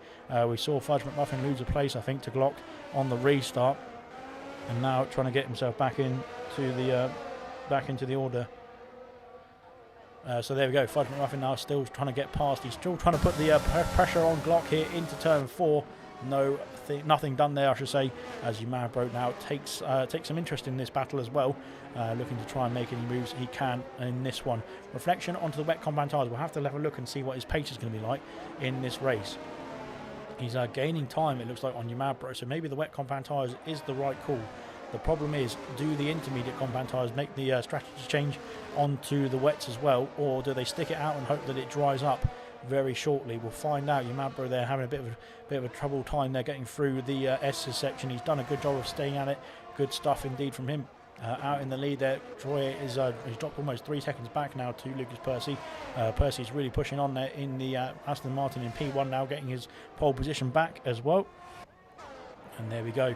As yeah, unfortunately, like I said, for Troy, I think there was a bit of contact as well on the restart, and that cost him the position. Fangio is in the pits. Is he going to go on to the wet compound tyre? Well, actually, sorry, he's going to have to repair the front wing first. We saw him have that collision with the wall, literally on the left-hand side here. But hopefully he can get a. Is he going to get a new set of intermediates, or is it going to be a wet compound tyres? It's wet for the Haas. So both Reflection and Fangio going on to the wet compound tyres. They think it's going to be too wet for the intermediates now. They've called it a day on those tyres. Fudge and Glock battling away once again into the first chicane, going through turns 2 and 3. They've made it stick. Thankfully, they're all in one piece. Fudge has got himself through into P5 for now, although we've got yellow flag. Glock going around the outside this time. We've got yellow flag in sector 2. We don't know who it is. We'll find out. Glock has got the position back. He's up into P5 again. It's Glock. Good stuff indeed. Fudge just trying to line up a move into the mini stadium section, but no dice for him there. Fangio is bringing that gap down. The wets are the faster tyre as it stands at the moment. It is the right call for the Fangio, for the wet compound tyres, I should say. Fudge, McMuffin and Glock really battling away. I think actually maybe the wet compound tyres aren't the right tyre. We don't know. But this battling between Fudge, McMuffin, Glock and Yamabro is really helping bring the gap down for Fangio to the drivers ahead into turn. Oh, there's contact again there. I think it was Yamabro who's gone into there, but I think Glock was the one who actually got spun by Fudge, McMuffin, and that has cost Glock, I think, some time. It's cost Yamabro some time as well. Hopefully there's no damage to the Red Bull, because he was an innocent bystander there, and he really hopefully he doesn't get any damage, so he can carry on in this race. He can carry on in this race, which is great news. Good stuff indeed. Kydell and Thibaut battling away into P13 and P14. Good stuff indeed from them as well. And they have got a lot of laps to go still. Switching places very aggressively there was Kydell. I think that was a bit of a dodgy one, that. But he's nonetheless, he's kept the position for now. Of course, they've been lapped by the race leaders as well. Reflections back in the pit. So maybe the wets are the wrong tyre. Let's have a look. We'll find out what he goes back onto. He's gone on to the intermediates here, and that means that the wets are not the right tyre for now. I think the rain has started to desist. It looks like it has a bit at least. From my point of view anyway. I'm not quite sure what the drivers are seeing, because of course it's probably completely wrong on my screen, but there we go. And breathe. So yeah, the rain looks like it is starting to slow down slightly, which is good news for the drivers. Well, I'd hope it's good news for the drivers. Of course, some drivers might like it with the wet rain. We'll find out with the wet rain, the wet weather I should say, really, because the rain is usually wet. But anyway, so like I said, they're going to be battling away through. I think Fangio, of course, he's gained a lot of time on the 2 drivers ahead of him, 3 drivers ahead of him I should say, really, because of course Fudge McMuffin was part of this battle before as well. After getting past Glock, he's now checked out, but Fangio has gained a lot of time. But I think maybe the wet compound tyres, as we saw from Reflection, he's decided to call it a day on those wet compound tyres as Reflection in the McLaren, and he's on to the intermediates after 3 laps only on the wet. Let's have a look and see if Fangio is going to make a pit stop as well. He will lose positions to Dan Murphy, I think, here. But let's have a look and see if he's coming in the pits. He is coming in the pits now. He's called it a day on those wet compound tyres. So that is him done and dusted on the wets. Kaz is also onto the medium compound tyres, so I think that is a bit of a strange call there from Kaz. Hopefully he doesn't cause any incidents, that he makes any safety cars or anything like that. Into the pits goes Fangio onto the intermediates this time. Kaz has got a 5-second penalty for crossing the white line on the pit exit. So unfortunate for Kaz that as well.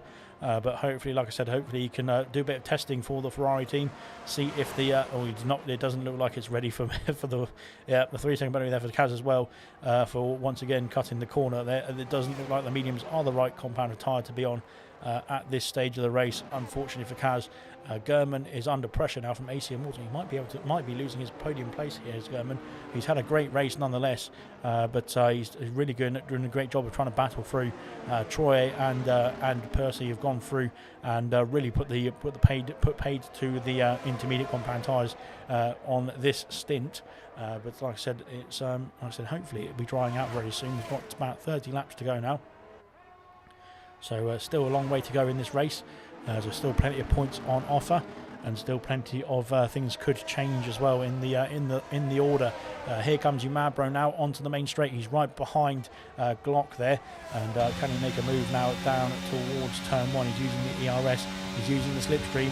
Glock's trying to go defensive now on the inside. Can he make a move around the outside this time? Yamabro, he's going to line up and move here. Glock goes later on the brakes. into turn 1. Oh, they've almost made contact there, but he's managed to keep the nose just about out of reach, and now going to slide out of turn 3, and now going to try and make a move now into turn 4 again. This time he's going to try and go for the outside. No, he's going back to the inside this time as well.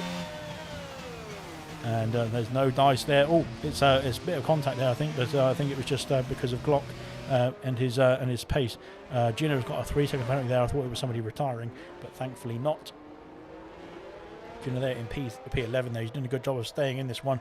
Like I said, all he needs to do is finish this race. And then it'll be massive improvement on his previous 2 races where he's unfortunately DNF'd. So we're looking to see hopefully if he can get himself to the finish line, at least in this one, regardless of if it's in or outside the points. He's done a good job if he can get to the finish line. Kaz is back in the pits for the intermediates this time. He's called it a day now on those mediums. I think that was the right call to get back onto the intermediates this time as well. Good stuff indeed. Yamabro's lost a bit of time there to Glock, so he's now outside of a 1-second window. Not that DRS is available in the wet conditions, of course, but it will make it harder for him to make an overtake into turn 1, even with their slipstream and that sort of thing. So yeah, we go. Fudge McMuffin, Troye and Reflection are the only drivers without penalties at this stage of the race. Everybody else has got at least 1 penalty, so that is going to be added up, of course, added to their classification at the end of the race. Glock has been demoted now down to P7, as here comes Yamabro up into P6, and he's made the move up into P6 before turn 1 as well.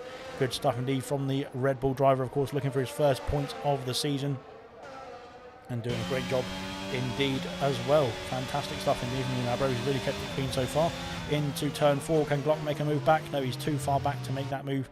He has to bide his time and slot in behind for the time being, but like I said, still plenty of laps to go, and Glock has been accustomed to 100% races before, as I know, so yeah, he'll be looking to bide his time and come back at the Red Bull at a later stage. Of course, the Red Bull's tyres are much younger than the Mercedes, having pitted under the safety car from lap 31, I think it was.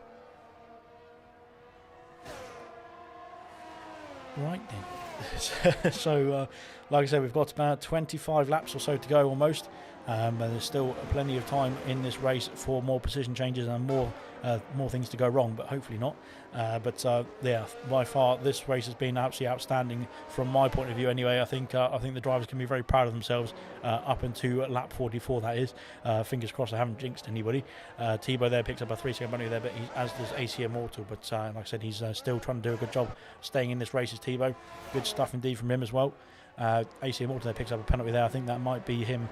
Let's have a look at the penalty situation. He's got 6 seconds now of penalties. Reflection does pick up a penalty there as well. That he was one of the drivers without any penalties at all, and that is him now on a 3-second penalty there in P10, which shouldn't affect him too much because, like I said, he's a bit too far ahead of Jinner, who's also got 15 seconds of penalties, which is not good news, unfortunately, for Jinner as well.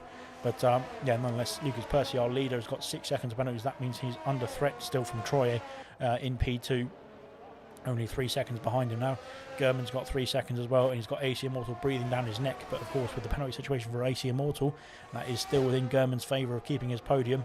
McMuffin in P5, he's kept it very clean and tidy, which is good stuff indeed. But he has no penalties. But of course, he will not be able to gain. He's not close enough to the top to the guys ahead of him to be able to gain any places with the penalties handed on at the end of the race. Yamabro's got 6 seconds, as has Glock now in P7 as well. Dan Murphy's got 6 seconds as well, but he's done a good job of staying in this race, still having made another extra stop as well after the safety car, I think it was. So he's still only 12 seconds behind Glock as well. Good stuff indeed. Fanjo in P9. We've got 9 seconds of penalties as well, so he's got to match the position with the penalties, I suppose. But he's doing a good job, a great recovery as well after having to make a pit stop on lap 1 for wing damage. Reflection there, we just saw pick up a 3-second penalty there in P10. Jinner there in P11 with 15 seconds of penalties. Serious Mushroom's got 3 seconds of penalties as well, but only 1 penalty for Serious Mushroom. That shows the clean, consistent driver at its finest. And then Kaidel has got 8 seconds. I think he's got an 5-second penalty for speeding in the pit lane, which will be removed, of course, if he makes another pit stop. And then Thibaut's got 9 seconds. Unfortunately for Kaz, he's on 27 seconds of penalties. That is not good news for Kaz, unfortunately, at this stage of the race. But there we go. Like I said, we've got 25 laps to go, or 25 laps from the next lap when Lucas Percy crosses the line. So yeah, there's still plenty of time for it to dry out, and I think the rain is slowly, very slowly, starting to stop in places. That is, not too much down the main straight, it doesn't look like, but I think it's definitely the conditions have definitely improved as Kaz picks up his next penalty as well. That's 30 seconds for the Ferrari driver, unfortunately for him, yeah, but like I said, it was yeah, it's definitely starting to improve here, especially you can see through here.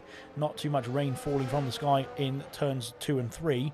A little bit on the exit of turn 3 actually, but not too much as well heading towards turn 4. I think a dry line is starting to form there. You can start to see the dry line, so potentially we'll be going onto the dry compound tyres in the next few laps. We might be. I'm just having to hasten my guesses there, because I don't want to jinx any drivers and put them onto the dry compound tyres too early, because otherwise it's my fault, and then they can hold me accountable, of course, and then I get put in the bin. Percy picks up a 3-second penalty there. That's 9 seconds now for the race leader, the pole sitter as well, which is not good news for Percy, of course, with the likes of Troy, and potentially if Gurman and Immortal can get within the realms of the 9-second penalties as well, then he can get himself in a bit more danger there from Lucas Percy for dropping out of the podium places. At the moment he's safe. Well, at the moment he'd be losing the race win, unfortunately. Is Percy. Troy will be able to pick up that extra win, of course, with keeping it clean without the penalty situation. But at the moment Percy is still going to be in P2 as it stands. But we'll have to find out if there's going to be anything else that's going to throw up a curveball in this race. Oh, blimey. This is lap 47 of 71. This has been an absolute cracking race, to be fair. All the drivers have done a splendid job so far. It's been a pleasure to have them all staying in this race as well. 15 drivers still in this race. Unfortunate incidents there for Brooksy, Dr. Truebox and Ayrton there. All individual errors. As into the pits comes Jinner. I think, is he calling it a day on the wet compound tyres? Is he going to go on to the dries? Let's have a look here. He's on to the medium compound tyres, the first one as well. So let's have a look. We'll have to look at see if Jinner's got the pace now to get himself back within the realms of potentially a points paying position. We'll see. But of course, he needs to make sure he's got the right tyres on at the right time, and it doesn't look like it on the pit exit. Of course, pit exit is usually very wet, of course, because there's not many runners driving across it. Of course, he needs to get onto the racing line, which will be the driest part of the track, and he has done that as well. Good stuff indeed, but it definitely looks better than when Kaz came out on the mediums, didn't it? So yeah, maybe it is the right time to switch onto the dry compound tyres. Oh, sorry, sorry. Still a bit of rain falling, but yeah, at the moment it seems like it could be just on the cusp here, and maybe Jinner has made a great call actually to get himself on the right tyre at the right time. Although, having said that, going deep there into turn 5 and 6. And that is him losing places now, costing himself positions as well. So maybe the tyres are the wrong tyre for now, unfortunately, for Jinner. But like I said, all he needs to do is make sure he gets back to the pits, puts the Inter back on, and he'll be back underway. As here comes Thibaut as well, now trying to go around the outside through the S's section. He's made the move quite easily there. Jinner unfortunately struggling now on those medium compound tyres, and yeah, it doesn't look like it's unfortunately the right tyre to be on for now, unless I am mistaken. And it comes back to him in this next stint, or this next half of the lap. But yeah, still struggling. Looks like, unfortunately for the Williams driver, he had to make the decision there, because of course it could have benefited him massively if it was the right choice. But I don't think it's the right choice, unfortunately, at this stage of the race. Just for now, and he might come back in the pits there, I think. Nope, he's going to carry on. So he thinks it's right on the cusp, I think, at the moment. So he's using the ERS now down the straight. Fanjo is also in the pits. Let's have a look and see what Fanjo is going to go on to. Is the dry? It is not raining in the pit lane, which is promising, very promising indeed. But will that mean that it is definitely time for the dry compound tyres around Mexico? I am very sceptical. I have had a horrible race around Mexico where it told me it was dry. I went into the pit for dries, and then I just aquaplaned and spun everywhere. Anyway, reflection there goes back past into P9, but Fanjo, of course, coming out of the pits now onto the medium compound tyres. Trying to warm them up there, which is probably very dangerous, because they will be very treacherous to a spin, going deep into turn 1 as well. I think, like I said, it's just not too ready there for the dries just yet, and I think there might be the wrong call for the time being. as only Fanjo and Jinner have pitted for the medium compact tyres. Everybody else is staying out for now. So I think that it might be coming towards the right time, but I think it's just a bit too early for now for the likes of Fanjo and for Jinner, who are just costing themselves more time to the guys around them, unfortunately, at this stage of the race, that is.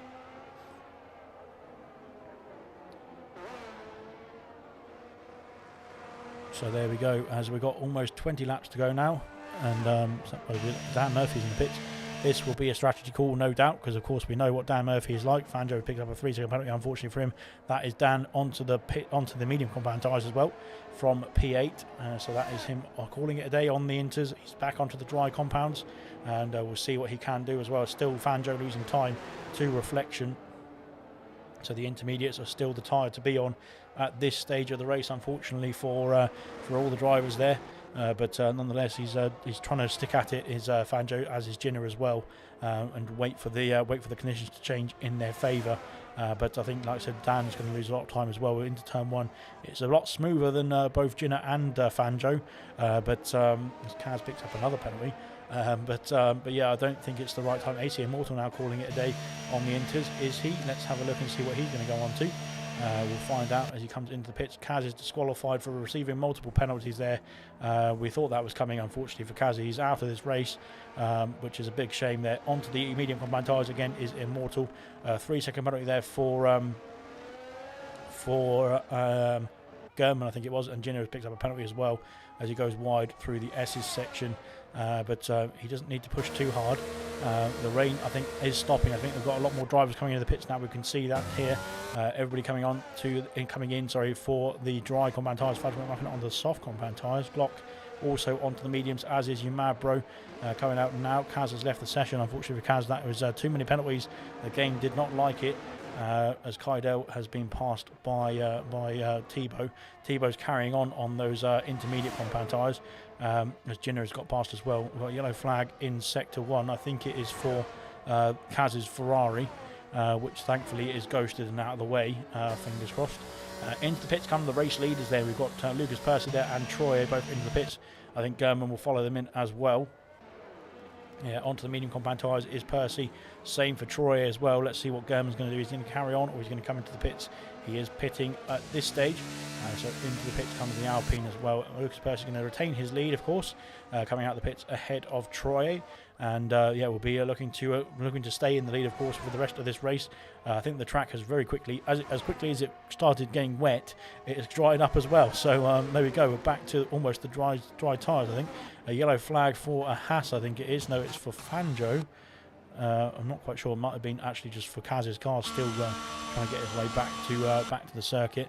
Looks like Thibaut and Serious Mushroom are yet to pit for the dries. Into the pits comes Serious Mushroom there from P11, doing a good job there in the Haas, as Fanjo picks up a 3-second penalty there coming through the S's section. And this is where it gets difficult now, because you start trying to push a bit harder, and of course that is where you lose the car, especially through this section here. But we just saw Fanjo get a 3-second penalty there, as Thibaut's got a penalty for speeding in the pit lane. Unfortunately for him, that is an extra 5 seconds that's added on to his race time. Good job on comms, says Kaz. Thank you very much. That's very nice of you to say indeed. We'll watch the stream later. Yep, good stuff. Thank you very much for joining us as well, and for keeping going in this race as well. It's not been an easy race, I should say, for yourself, Kaz. But very good stuff indeed to keep going, and at least put on a good show as well. And unfortunately, the game decided that enough penalties was enough, and has decided to disqualify you, which was very mean of Codemasters, as per usual. They are very mean. Not yet mean enough to kick me out of the game just yet, but I'm sure that will happen very soon as well, like they did in Brazil. Yeah, a bit of a shame that was. But fingers crossed I can stay in the session for a little bit longer this time, and at least watch the rest of the race. Jinner picks up a 3-second penalty there. He's pushing a bit too hard there, is Jinner. As you can see, the penalties are adding up. And he's getting the elbows out as well. He's trying to get past this Mercedes, I think it is, of Glock, as the only Mercedes left in the race. Glock has just pitted for the medium compound tyres, and of course Jinner has got his tyres warmed up now. So I think Glock might be just having a bit of time just to get his tyres all in tip-top condition, and then we'll be able to push on at the later stage of the race. In P6 now is Glock. Good stuff from him. Fanjo, as Umabro picks up a penalty there. He's in P7 as Umabro. He's doing a good job as well as Umabro to stay on track for his first points of the season. would be 6 points for the Red Bull for himself if he can get that car across the line. So we've got 20 laps to stick at it and get to the finish line here. That's it's been an ordeal, I think, for all the drivers. As Fangio there sets the fastest lap of the race. Good stuff indeed from Fangio, and like I said, that will be an extra point for himself and the Haas teams. That could be awarded to anybody who is still in this race. So yeah, everyone's doing a great job of just sticking out it. Lucas Percy still that fastest lap point away from him as well, as does and then does Troy. So there we go then. So it looks like the fastest laps are flying in now. The dry track is definitely the track is definitely dry now at this stage of the race. It is, like I said, only within half a lap it just started. It was pouring down with rain from dry, and then within half a lap as well, it was wet, and then it was dry as well. So it can't make up its mind, can it really? So around Mexico especially, but nonetheless, it's been an enthralling race so far. Kydell picks up a penalty there, unfortunately for Kydell in P13. He's not too far off of Ginner there in P12, and I think with the penalty situation he will be promoted to P12 as well. But we'll have to wait and see how it all unfolds. Fudge McMuffin now is trying to line up a move on a nice ghost car here. I don't know which ghost car it is. It might be Serious Mushroom. I think it is Serious Mushroom. They're just getting out of the way nicely, but of course he doesn't have to worry too much because it is just a ghost. He is a ghost, so he can drive straight through him if needed. So yeah, all good in the hood. Good stuff indeed. Fangio there once again sets the fastest lap of the race. I think we'll see, of course, Lucas Percy and Troy improving on their times as well on this lap, but the track is definitely drying up now. You can see that tumbling down now is the time. Lucas Percy with an 18.3 as well. Of course, we saw in the first stint, I think the fastest lap was about 20.0, wasn't it? And of course the fuel loads are coming down as well now on these cars. 100 kilos of fuel on board at the start of the race, and of course they'll be finishing it with next to nothing as well. So they're burning quite a lot of fuel on board to try and get through this race as well. So like I said, a lot of fuel being burnt to make the cars much lighter as well compared to when they started the race, and that will of course help with the tyre wear, and it will help with the ERS management as well. So good stuff indeed from all the drivers. It's been like I said, been a really great race so far. We've got 15 or just over 15 laps to go now. So almost there. We're still getting to the line, but no, they've done a fantastic job in this race. It's been a pleasure so far to commentate on. I'm just getting all of this in early because I think that I'm probably going to get kicked out by Codemasters very soon, as I usually am. So hopefully I'll be able to get back into the session. Yeah, as we've seen in the first race of the season, it just booted me out, and of course as I was the host, I wasn't able to get back in, which was a bit of a shame. And then we saw last week, I should say, with Abu Dhabi, Sean was filling in for myself, who was away with the fairies. But yeah, unfortunately on the last lap, Sean was also disconnected as well. So fingers crossed that doesn't happen for either of us, or any of us, I should say, today.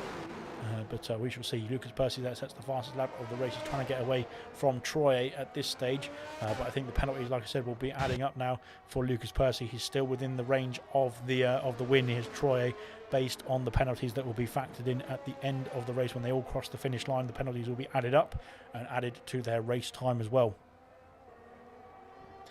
So it's, yeah, like I said, oh, yellow flag in Sector 2. It's Ginner. Ginner's off the circuit, unfortunately. No, not Ginner. We want Ginner to keep going, of course. Ginner's now driving across the circuit completely. Yeah, I think that's a bit of a corner cut in my opinion. But hopefully he can get himself into the pits, maybe put some fresh boots on as well, and potentially go for a fastest lap point. We shall see, because like I said, of course, if he puts the soft compound tyres on, I think he might be able to get to the end of the race as well from here. So that would be a good shout in my opinion. We've got almost 15 laps to go, so it's not too far for the softs to get going as well. We saw Lucas Percy pit from, I think it was 13 laps on the softs, wasn't it, from P1 at the start of the race, the first stint of the race. So we'll see if Ginner can match that as well.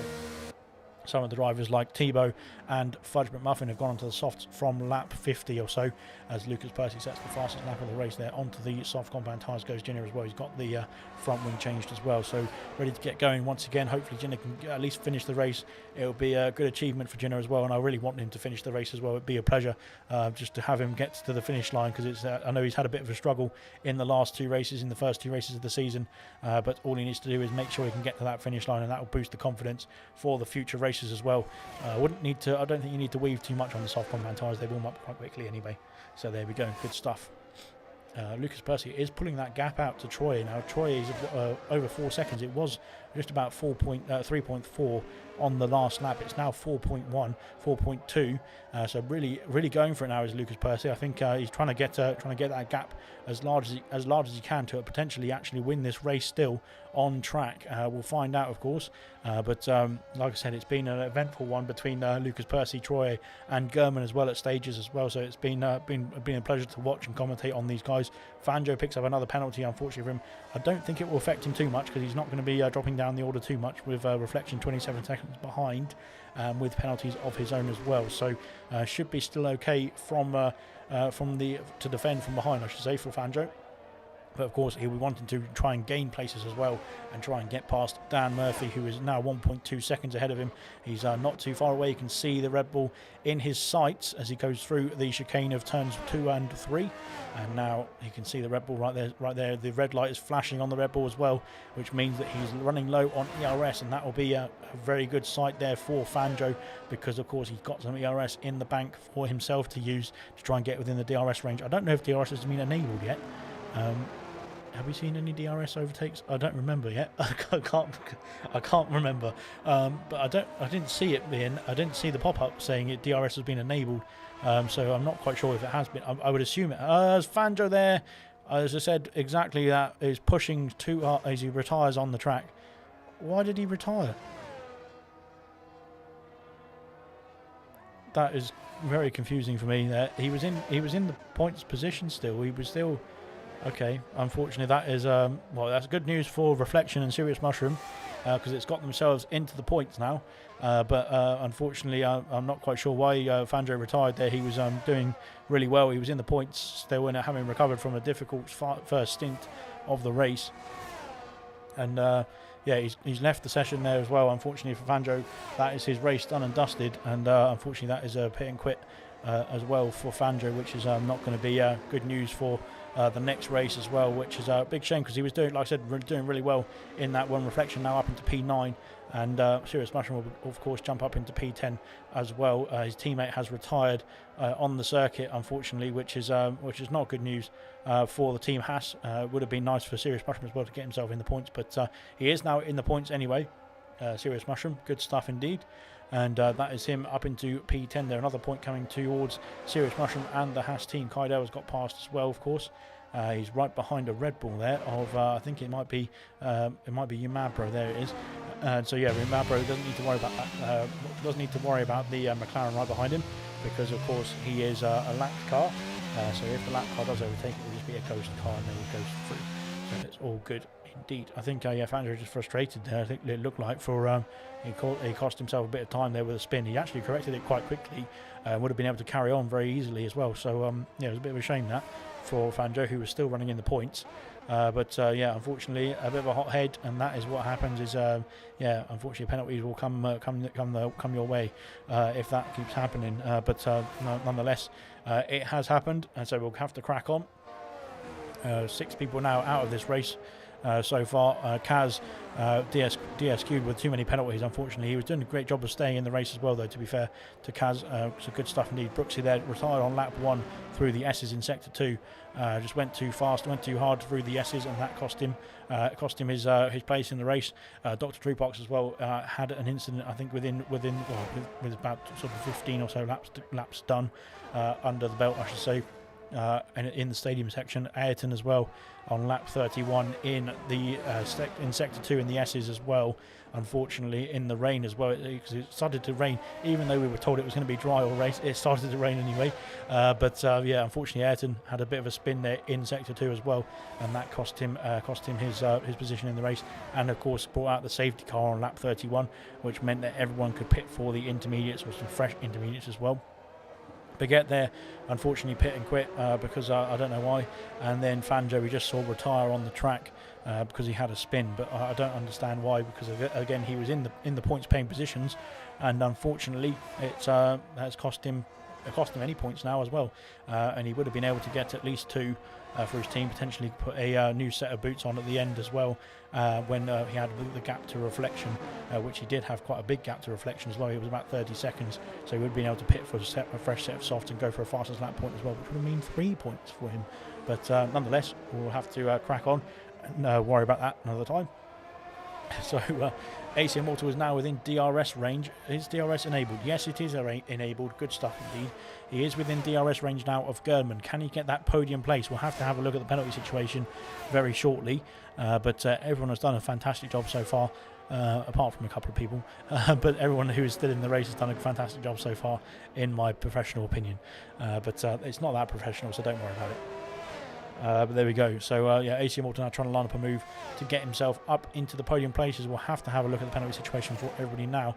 AC Immortal and Gernman both on 6 seconds. So this is for the final podium place. This battle, it's going to be a battle, I think, that lasts for the remaining 10 laps or so. As we've got a yellow flag in sector 3. What is happening here? Kaidel is off the circuit. Unfortunately for him, he's had a spin there, I think, but he's still got everything intact, which is good news, as it looks like a Red Bull has had to get out of the way, as AC Immortal picks up a 3-second penalty there, trying to get past Gernman, and that has cost him an extra bit of time. Unfortunately for AC Immortal, that means that obviously if he gets ahead of Gernman, he has to get out of 3-second range of the Alpine to then keep that P3 position. So Gernman now is a bit more comfortable, albeit he's still got an ALR breathing down his neck, so he needs to be on his toes and keeping that car planted on the track as well, and keeping up the pace that he has got as well. We've seen from him in the qualifying and in this race as well. So let's have a look. Can AC Immortal make a move into turn 1? I think he's going to try for it. He's gone round the outside, but he's got the move already done with the DRS into the braking zone. He's up into P3 now as AC Immortal, but of course the penalties are in Gernman's favour, so that will come back to Gernman, of course, if it finished as it is now. So let's have a look, and we'll have to wait and see how it all pans out. 10 laps to go in this one. It's been a really good stream, to be fair, a really good race to watch. So yeah, it's been a pleasure to commentate on the guys who've been putting in a good show so far. Hopefully everyone can keep going and get to the finish line as well from here. Just keep the concentration levels up, and you will get to that finish line as well. So good stuff indeed. So yeah, hopefully everyone can do that. Troy is he's losing a bit more time here to Percy. I think Percy's really trying to push on to try and get that gap where he can. He's doing a good job as well as Percy to try and extend that gap, but he needs to extend it by another 4 seconds to be able to keep the win with the 9 seconds of penalties that he has accumulated through the race so far. But then again, we might see Troy pick up a penalty. I doubt it, because Troy is one of those drivers who never gets a penalty, it seems. But we might see Troy pick up a penalty. You never know, and then that will of course come back into Lucas Percy's favour as well, if he can extend the gap as well. So let's have a look. Let's see if Gernman can get his move back. Can he get the position back on AC Immortal for P3 on the grid? In the order, I should say, as he's got the DRS, but he's not been able to gain too much on the AlphaTauri into turns 1 and 2. Glock to pick up a penalty there in P6 there. He's quite comfortable, I think, at the moment in P6 is Glock, so good stuff indeed from him. But here comes Gernman once again into turn 4 this time. No dice again for the Alpine. He's still staying within DRS range of the AlphaTauri, which is all he needs to do really at this stage of the race, because he has, like I said, less penalties than the AlphaTauri ahead of him with AC Immortal. So all he needs to do really is stay within the DRS range, and he will finish ahead of AC Immortal on the podium places, I should say. Well, it's nice to have a rest every now and then. I obviously know why Brundle and Crofty have 2 people commentating rather than just one, because it's quite difficult to do just one on your own, I should say, especially for 100% as well. As I've just got a Williams there, I think of Jinner. It is Jinner, yeah, just getting out of the way of the other cars, but of course he doesn't have to worry about that too much because he is a ghost car. Yamabro picks up a penalty there. We'll have to have a look at the penalties. With 5 laps to go, we'll have a look at the penalty situation so that we can decide what is going. We can see what's going on in the penalty side, from the penalty side of things. But at the moment, everybody's got a penalty apart from 5.0 in P5 and Troy in P2. So that is going great guns for them at the moment. Good stuff indeed. But Gernman there still within DRS range, sticking with the AlphaTauri as well, very closely indeed. So it's not too bad at the moment for Gernman. He's still going to be in the podium places as well So yeah, be looking to see if he can keep up with that AlphaTauri is the main thing. Stay within 3 seconds at least, so that you can gain that position at the checkered flag, but almost without out of a second now. It looks like AC Immortal is really pushing on now here. That's going to of course mean that German needs to try and push on as well. Very dangerous through this section of the track, but German is a talented driver nonetheless. He's got the DRS still as well, which is good news for him. So he's got the DRS to bring himself back towards the AlphaTauri, and now into the stadium section they go. Obviously the setups will be very beneficial around here, depending on whether you've got better setup for cornering or for straight line speed. I think just outside of DRS range, or the 1 second window that was for German. We'll see if he's got the DRS now down onto the main straight. He has got the DRS just about. He has just about kept within that 1 second window there as they pass the detection point. So that is DRS on the money for German as well, to stay within range of the AlphaTauri as well. 64 laps have been completed. We're almost there, guys. Keep the concentration up. You've only got a few more laps to go. It's been an absolutely spectacular race to commentate on as well. Fantastic stuff indeed from all the drivers who have taken part today, apart from Ayrton. But nonetheless, it's been a pleasure. As another beep has gone off in my ear. I'm not quite sure whether that is for me or whether it's from the stream, but nonetheless, it's been an absolutely great race indeed to watch. Hopefully I can stay in the rest of the race as well, because like I said, in the previous 2 races we've had the commentator has had a bit of an issue trying to spectate in this one. So hopefully it's all sorted now. Mexico is going to be the first of the 3 that we can at least watch the full race. Staying with German as well, Jenna picks up another 3-second penalty, unfortunately for him. That is quite a lot of accumulation of penalties there for Jenna, but he's still doing a good job of staying in the race. And of course the lap cars mean that they've got less laps to do as well, so there's less laps for Jenna, for Thibaut as well to compete for. So they're doing a good job of staying in this one. German comes round the final corner as well to start lap 65. I think it's lap 65. Yes, it is, of this race. He's within DRS range still of the AlphaTauri, and that's all he needs to do. I think that's what he's only doing now at the moment. I think AC Immortal is trying to pull away, but German's doing a great job of staying with him. And of course, the DRS is helping him to stay as close as he can to the AlphaTauri as well, which is helping him, of course, keep an eye on that podium place for, or that 3rd place at this stage of the race, with 6 laps to go now. But oh my god, it's been a long one, this one.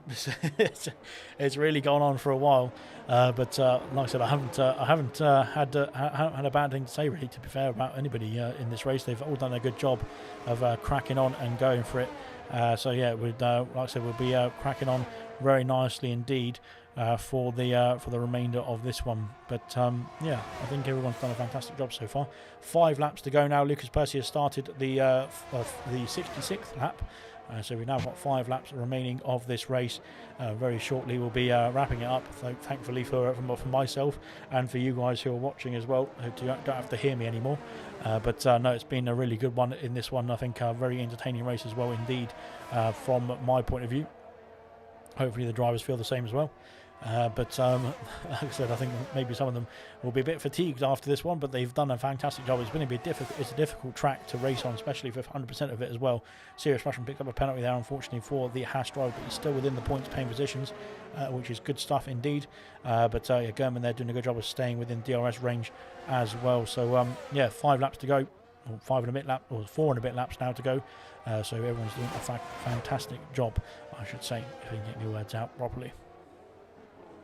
But yeah, fantastic stuff indeed. I can't really say much more than that, because like I said, it is not an easy feat to race this long into the race, 100% of the distance, especially around Mexico in changeable conditions as well. It started off in the dry conditions, and then after about 30 laps or so, it went to the intermediates, and then maybe even the slightly wet conditions, and then it went back to the dry. So we've got a yellow flag in sector 1.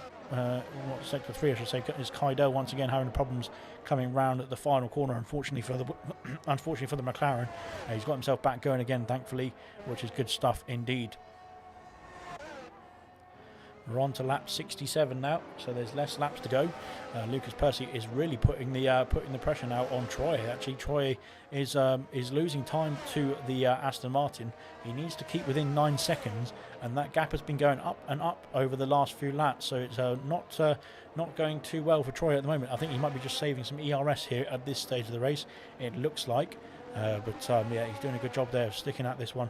And doing a good job of staying in the race. I have completely forgotten to put this on as well, so there we go. No.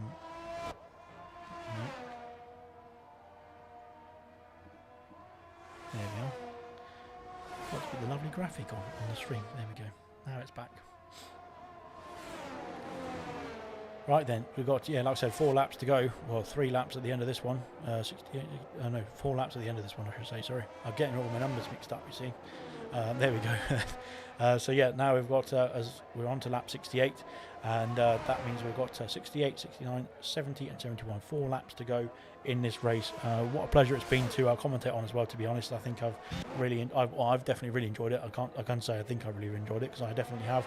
It's been a difficult one to commentate on, of course, because it's been a long one, but nonetheless it's been a fantastic spectacle to watch and to entertain all the fans. So thanks very much for joining us as well, anybody who's been tuning in. But no, thanks very much for all the drivers that be putting on the show. I'm just getting in my thanks as well early, because I believe very shortly I'll be disconnected probably. So I'm getting everything in as early as I can. But Gino is back in the pits. I think he's going to try and go for a fastest lap point here. He's putting on the soft compound tyres once again. And we'll be going back out onto the track as German is staying within DRS range here very nicely of the AlphaTauri, still within the realms of that final podium place. It's looking good at the moment.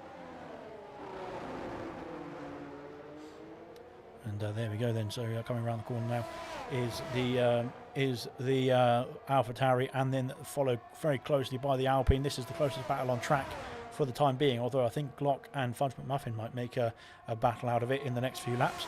But here comes the Alpine now of German. Can he make any moves into the stadium section? He's too far back, but he's still using the DRS to hang on to that AlphaTauri very nicely indeed. Lap 69 of 71. We've got 3 laps to go, or 2 and a bit laps to go now, and we're almost there, guys. So stay on this one. It's stay in the race there. You still got a couple of laps to go, but you're almost there. And it's been, like I said, an absolute pleasure to spectate and commentate on this. As Fudge McMuffin, I think, has made a mistake there into the mini stadium section, which means that Glock is now all over the back of him here for P5. I think the penalties will, of course, add up, so I don't think Fudge McMuffin has to do too much here. He doesn't have to worry too much about Glock behind him. He can let Glock go even, I think, if he wanted to, and then, of course, repass him with the penalty situation in his favour. So, yeah, let's have a look and see if German's going to make a move into turn 4. No, not quite. Glock is all over the back now of the Williams here as they come round the final corner and to start their 69th lap. Over the line they go. And DRS will be available now for the Mercedes. Here he comes now down the main straight. He's already gaining before the DRS has been opened. He's got the DRS open now. Can he make a move into turn 1? Let's have a look here. Glock there going to the inside. He's shaping a move and he's going down the inside. Oh, it's tight. It's very tight indeed, and like I said, I don't think he needs to battle too hard here, Fudge McMuffin, because like I said, the penalty situation is in his favour. AC Immortal picks up another penalty. That is good news for German, and that is, I think, German confirmed on the podium in the podium places, I should say, as Glock dives down the inside there. He's gone for a late lunge, and that is cost him a lot of time there on the exit, and there's contact as well there on the exit of turn 6, I think it is, and now into the mini stadium section as well. McMuffin has carried on in P5.